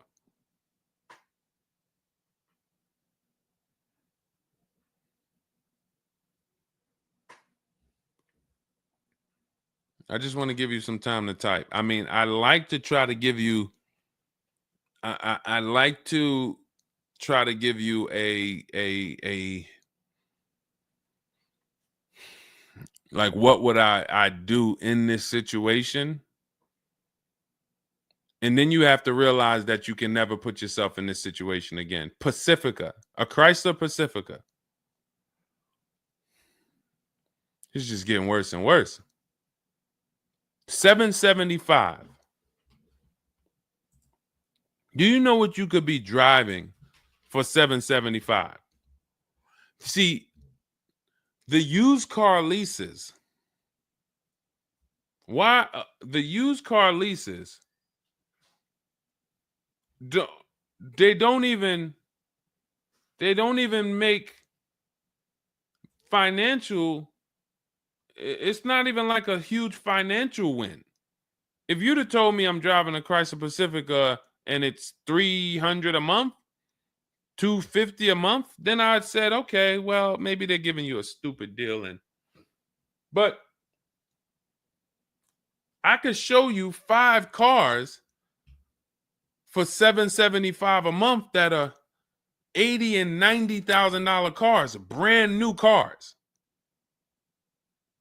I'm sorry, for $775 a month, I can show you $775, $60,000 cars, $55,000 to $65,000 cars, no money down. I also traded in a Buick and they gave me $2,000 for that. Listen, dear. All right. They want to keep you in the car. God, how can you get out of this car? Oh man. And just so you know, some situations you can't get out of. So it's not like there's always a way out. There are some situations. That's why the reason why I want you to have my book, 7 Steps, Cars from Home, 5-star rated, Google it. The reason why is because you're not going to, once you sign that paperwork, it's not as easy as you've been taught to just get out of it. If it's a bad deal, if it's an overpayment, you go switch your car, it doesn't mean you got out of that deal. You just got out of that car. You rolled over the negative equity to this deal. Car deals are like, once you sign them, the damage is done. And then it's about, all right, what's the best way to get out where I lose the least amount of money on this deal? But I'm going to lose. Negative equity, it's going to be there. So it's much better to arm yourself beforehand than to say, all right, I'm in this situation now. How do I get out of it? Because some situations can't be gotten out of. People used to walk into the dealership, they got 15,000 of negative equity. Oh man, you can't get me in nothing. Can't get you in nothing. Well, when I put you at this car, you see this car, you like it, right? Yeah, man, I like that. All right, I got you the $450 a month on that car. That's a good payment. Absolutely, man. Come on, I'll take that right now. Okay, now let's bring your $14,000 of negative equity over. Yet $450 a month. That goes up to now $700 a month. Oh man, shoot, man, yeah, nah, that I can't even afford that. But hey, here's the bad part. Even if you could afford it, the bank's not going to approve it. So it doesn't matter if you could afford it because the bank's not going to approve it. So you cannot get out of that car. So that's why you arm yourself now. That's why I'm telling you, before you need a car, before you go sign the paperwork, make sure that you are armed with the right information. So now, if in this particular case, and you have a cosigner, you put a cosigner on here, told us to wait 6 months, and then we can switch owner names and info. Every time I think this can't get worse, you make another comment, and it just gets worse and worse. They called me in yesterday to pick it up, and the same problems were present.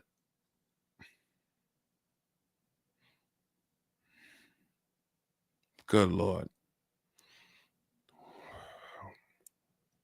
I'm almost stumped. Okay. All right. All right. You need to find out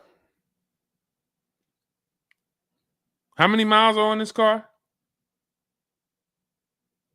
How many miles are on this car? This is not a good situation. So that's why it's harder. And what I'm about to tell you, it might not even work. You may just be stuck in it. I'm trying to see if we can slice it any way possible to give you some form of solution. But if they keep giving you the car back, same issues, 60,000 miles on the car. Okay, so what I would do is you call and get the payoff. It's gonna be low. I mean, it's gonna be high. Call and get the payoff because your payment $775. I'm trying to see if you can sell your way out of it. Can you do a lemon law on a used car?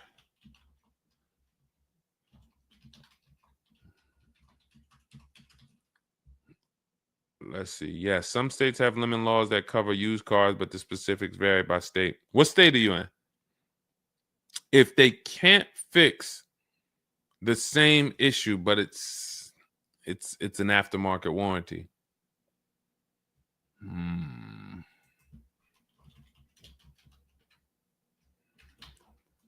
What state are you in?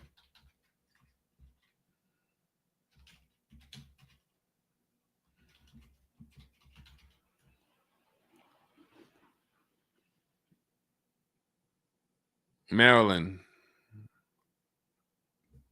Let me see.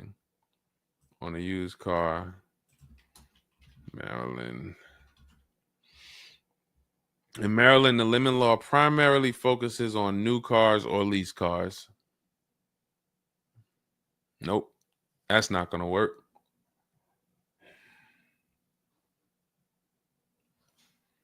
Jeez. I'm gonna be real with you. You could shoot me an email. I don't know if you can get out of this. You know, a contract is binding. You signed a contract. And let me tell you this. I don't know if you can get out of this without losing. You could just stop paying the car, have a repo on your credit. A lot of people will do that. I'm going to drop this car off, take your car back, voluntary repo, credits tore up.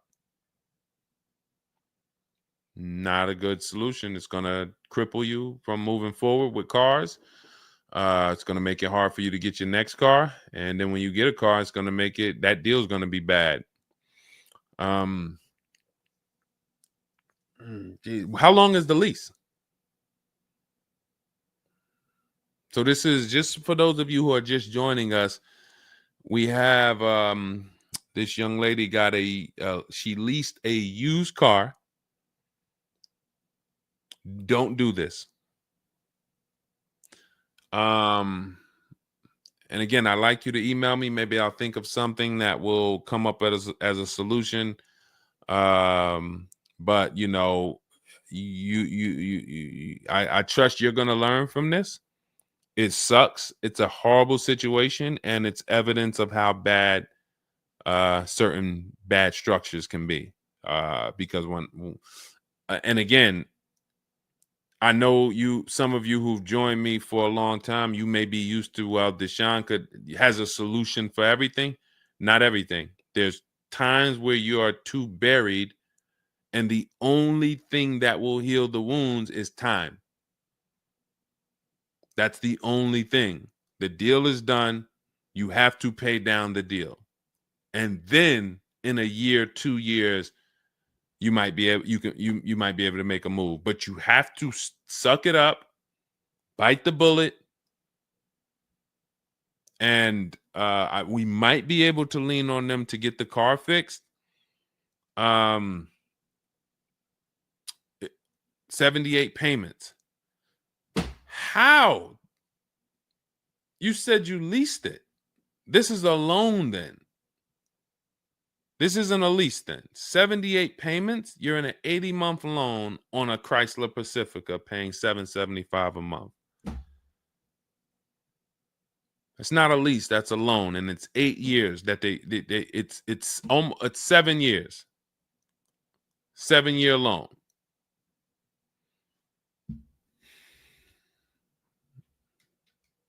I mean, this is why I do what I do. You know, like, I don't want you thinking, okay, maybe you don't sign, maybe you don't make a mistake that is this serious, but this is cars. When I'm breaking down these big numbers and I'm throwing out these big numbers, oh, this is a $4,000 mistake. Oh, if you don't do this, yep, you're looking at about $4,000 or $5,000 you're gonna leave on the table. You take a loan that's too long, yep, you're gonna overpay by probably about $4,000 or $5,000. That might sound like nothing to you, but how I'm telling you based on me being in dealerships and seeing situations where I'm like, you made a lot of mistakes. You combined all the mistakes and you made them. So I mean, I'm just Jesus. So you're in an 80-month loan, not a lease, and you have $775 a month to pay. You are. So that means that loan, just to give you an idea of how much you've paid, you've been charged for this car. It's $775 a month times 80 is $62,000. So we're paying $62,000 over 8 years, over almost 8 years, or almost 7 years. Wait, 80 months, not 84. So yeah, almost 7 years for a Chrysler Pacifica. So we can't trade out of it. We can't sell our way out of it. That car is probably worth $20,000 at best. 2021 Chrysler Pacifica, 60,000 miles on it. That car is probably worth $20,000. But they charge you're gonna end up paying $60,000 for it. Jesus.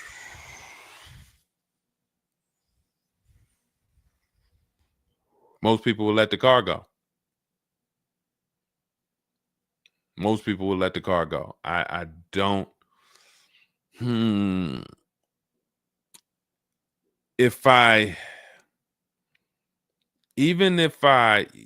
you run your negative equity, that is exactly what it's saying. 62,000. It's exactly what it's saying. $62,400 to be exact, including the $2,000 down payment.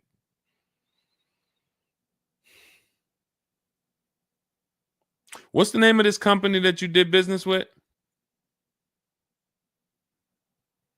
My friend will not let that fly. That is one of the worst car transactions that I've ever seen anyone in. And your friend is on the deal with you as a co-signer. This is level 10 out of 10 bad. Rich Morton Mazda. Do you know what your credit score was roundabout when you made this deal? Rich Morton Mazda in Maryland. Everyone remember that name. Rich Morton Mazda in Maryland. Stay away from them.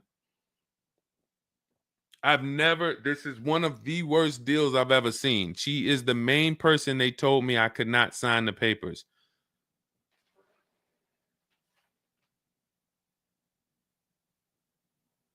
Oh. We wouldn't be friends anymore. Now, here's the truth. Nobody pulled the wool over anybody's eyes. We looked at these numbers. She didn't say to you, wait, these numbers look crazy. I'm not signing them. You're not getting this car. Both of you went in there and signed these deals. So let's I'm not even going to say she's the friend, but nobody's going to say, well, y'all tied me up and held a gun to my head and made me sign those numbers, and y'all didn't even read those numbers to me. So, but, jeez,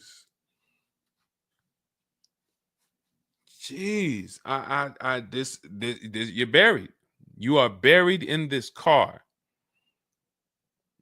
The only way, and what's crazy is, even if you voluntarily let it go, you ruin your friend's credit. Because she's the one who signed for the car. Bad, bad, bad, bad, everything bad. I wish there was a silver lining that I could think of. What I would do is I would find, you need to find out how upside down you are. You need to go on CarMax, write down these 6 sites, write down these 6 websites. You need to go on CarMax, Driveway, Kelly's Blue Book, Cash Offer, Auto Nation, Carvana, Car Gurus, Cash Offer. And you need to see what that car is worth. Let's say they say the highest offer is $25,000. $25,000. The total of your payments is not what you owe. That's what you would have paid after 7 years. You need to call the bank and you need to get the payoff. That is what you do tomorrow morning. You go on those websites tonight or today. You find out what this Chrysler Pacifica is worth. And then you call the bank tomorrow or the next or whenever, and you get the payoff. And you need to know what that gap is. If that gap is $25,000, then I am trying to get out of that car, and it might not be this year. It might not be this year, but I need to right now. I would go into an electric car lease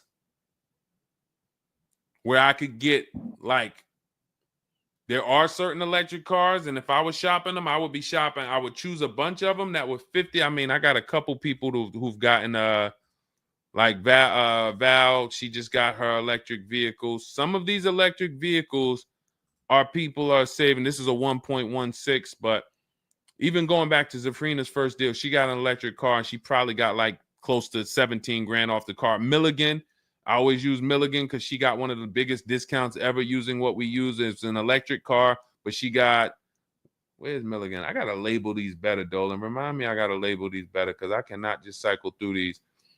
Sean got 20 grand off. The reason why you need a car that when you shop your deals, you need like $30,000 off the price of the car.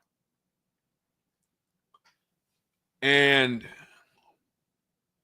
because right now you're paying a high payment and the car is worth nowhere near what you're paying. So as you pay $775 every month, you're paying it towards an asset that is worth nowhere near what you're paying. You also need to find out if you have gap insurance. So I'm going to give you those 2 homework assignments. And then the next time we're live, you jump on the show and you tell us what you did. Those 2 homework. Find out if you have gap insurance. And then you need to get your payoff and go on those websites and get the cash offers and find out what the gap is. Because if the gap is $25,000, then what I'm doing is I'm shopping. If you listen, you get, before I tell you to get the book so that you can shop a bunch of different electric cars from home, you need to get $25,000 off the price of some electric car. While they still got the rebate, while they still got the incentives, those incentives are going to go away. When do the electric car incentives go away? Let's see. Hold on.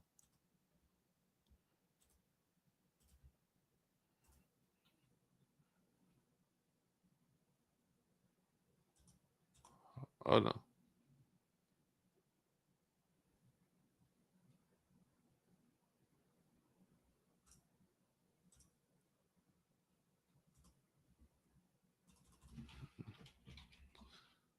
When do EV incentives? I'm going to tell you, you're probably going to see, we're not talking about tax credits.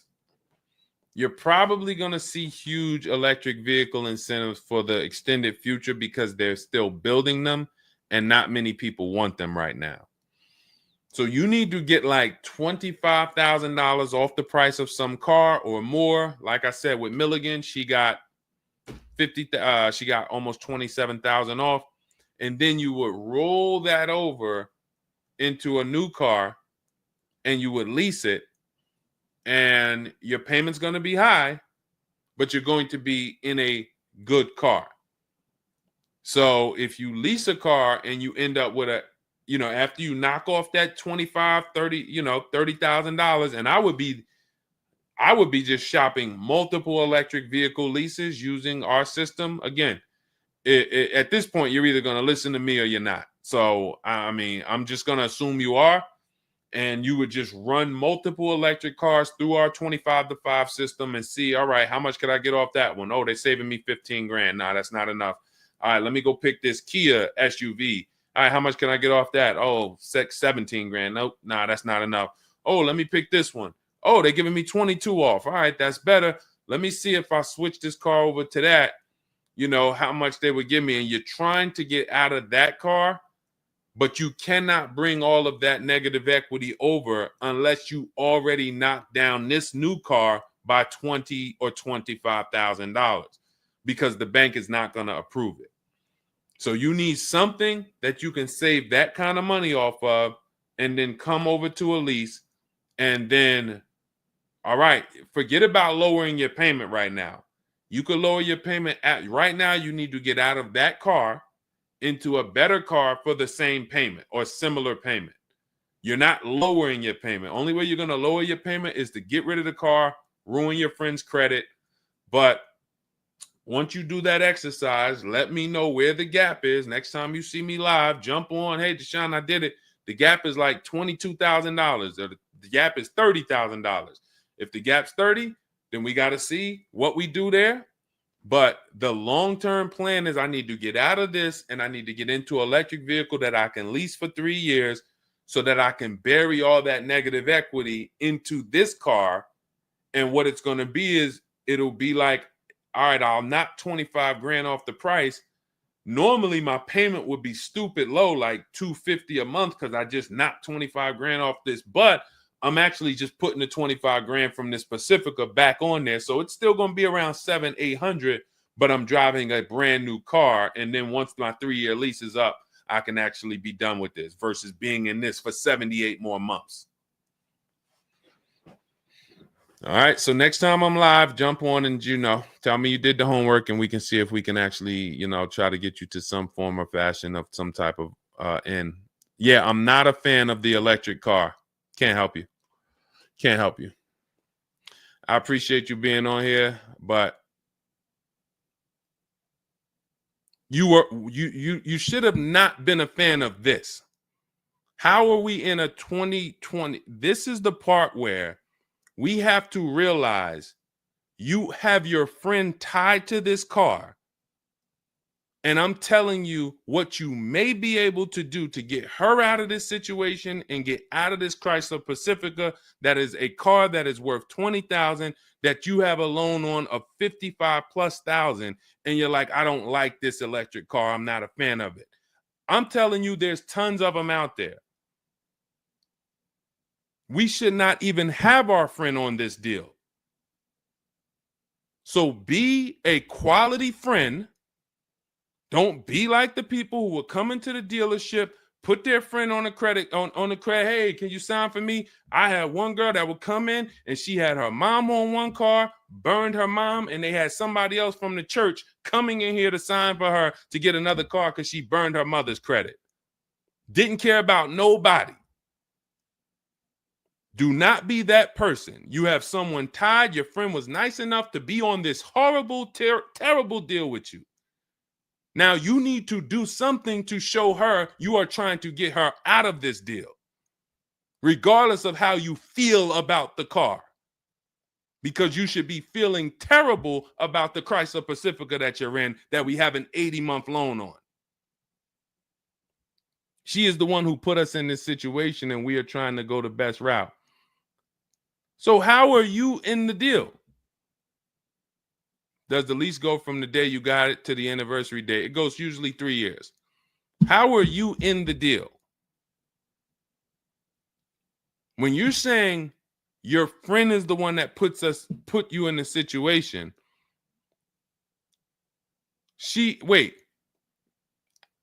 in one breath you're saying, believe it or not, she's the one who encouraged me to get it. And then in another breath, you're saying she's the one who put me in the deal, who put us in this situation.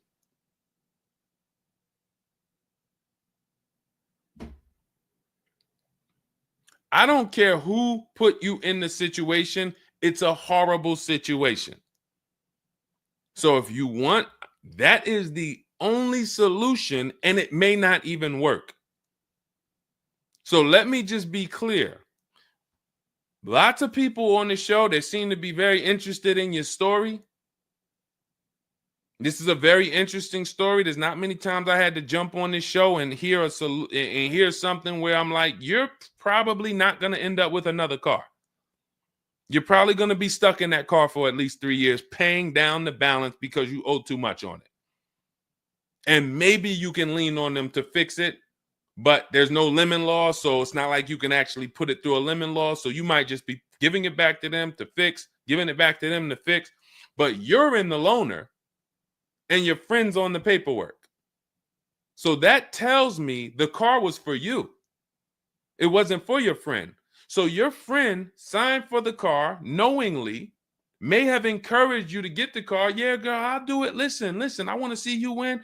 Look. Maybe didn't know what she was signing, didn't understand. All right, you're $775 a month. Can you afford that? Okay, yeah, I could afford that. Okay, perfect. All right, I'm going to sign for it. Didn't realize maybe it was for 7 years. and didn't realize that, oh, shoot, you're going to be paying 60 grand for this car, and didn't know, oh, this car is going to be in the shop, but it's your car because you're the one in the loaner. It's not her car. She's not in a loaner. So there's only one potential solution where you could even think about getting out of this car, because no one can get you out of a car that you're $30,000 buried in. There's no bank. You could have a 900 credit score, never missed a payment in your life. No bank is going to approve taking $30,000 from this Chrysler and putting it onto whatever new car you decide you want. You need to get a huge discount off of some car. There's no car that's going to give you $30,000 off or $25,000 off except an electric vehicle. So if I'm telling you something that may not even work, but it's your only route, that's all you got. You want to come up with something else, repo the car, ruin your friend's credit, I got nothing to do with that. My only job is to try to provide and advise a solution to when people tell me, this is my situation, this is my goal. Normally people have 2 or 3 options. You have half an option. Like, you ever play spades? 1 and a possible, 3 and a possible. You have none and a possible.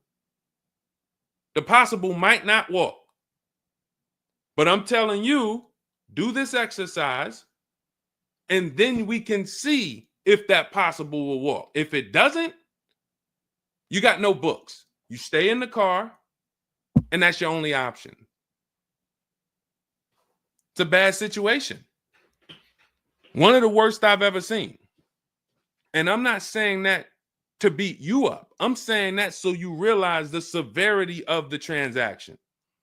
So if I have to bite this bullet and I got to pay this car for the next 2 years, 3 years, it's because I'm in a bad situation. And then when I pay down this car, maybe I can make a different move in 2 years.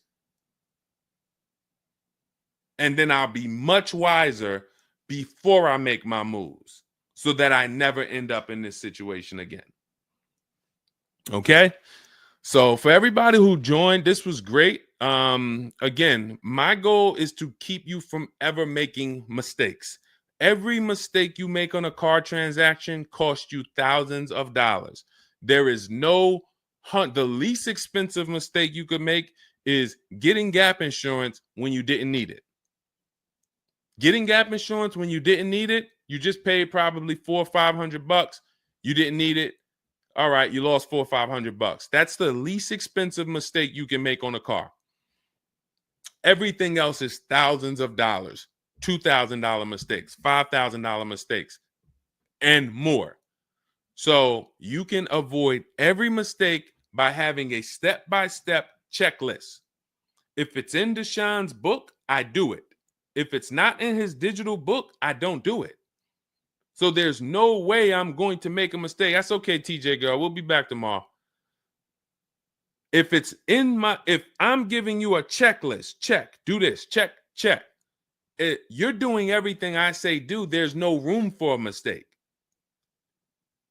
You're not following an almanac. You're following a checklist. That's why my book is called Cars from Home, 7 Steps to Saving Time, Money, and Avoiding Dealerships. Step 1 through 7, check them off. You do car transactions mistake-free. You don't miss any money with your financing. You don't buy bad cars. You don't do anything that you're like, oh, was this good? No, it's a checklist. So normally it's $97. It's a digital book. So you can have it in your inbox in about 5 minutes, and you'll get it for 75% off as part of our welcome offer in my TikTok bio, Instagram bio, Facebook comments, or the YouTube comments. There's a link there. Just get there before that 2-hour countdown expires. Once it expires, it goes back up to $97, which is still worth every penny.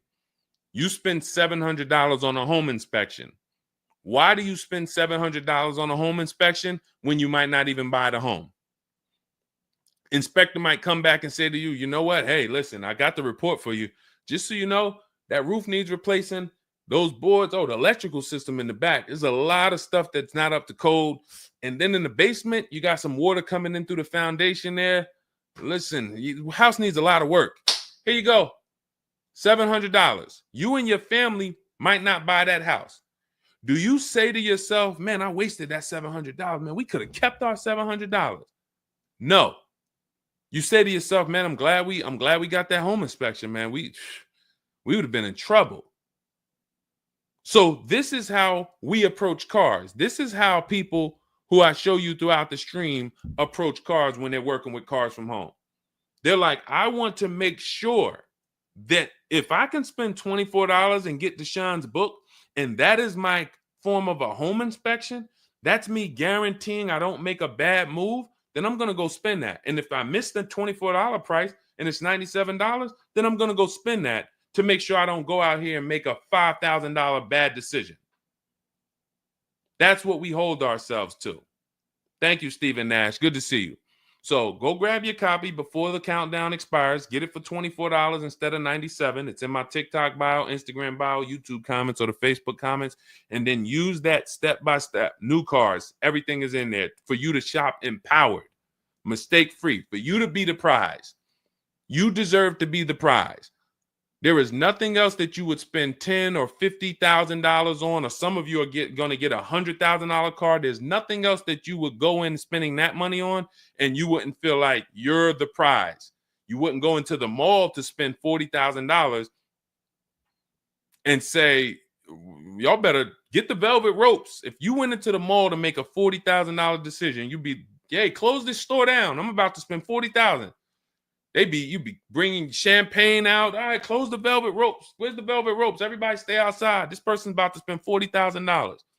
But a $40,000 car, you go in and you'll take the mistreatment. You'll leave buyer's remorse. Not anymore. When you make the decision to get your book, follow these steps, you are mistake-free. You'll save all the money. And then when you drive off in your car, you feel like you're the prize. This dealer won my business. That credit union, that bank won my loan.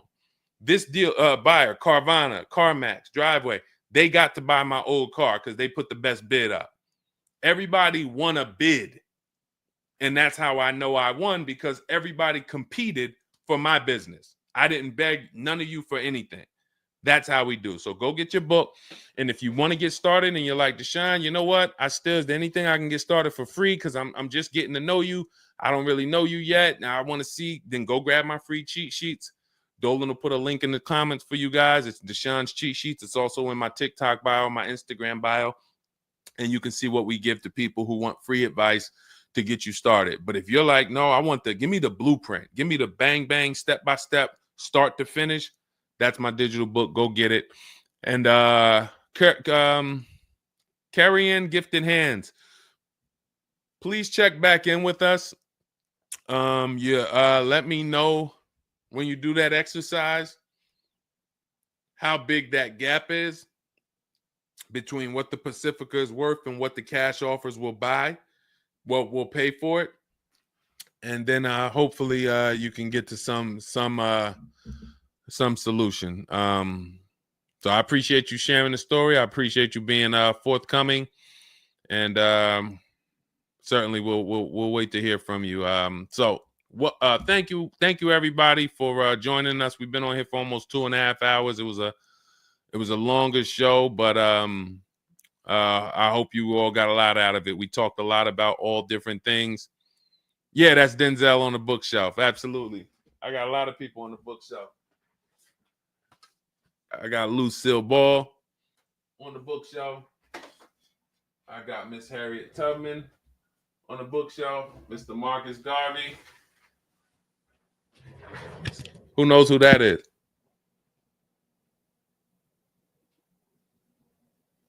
That's the great one.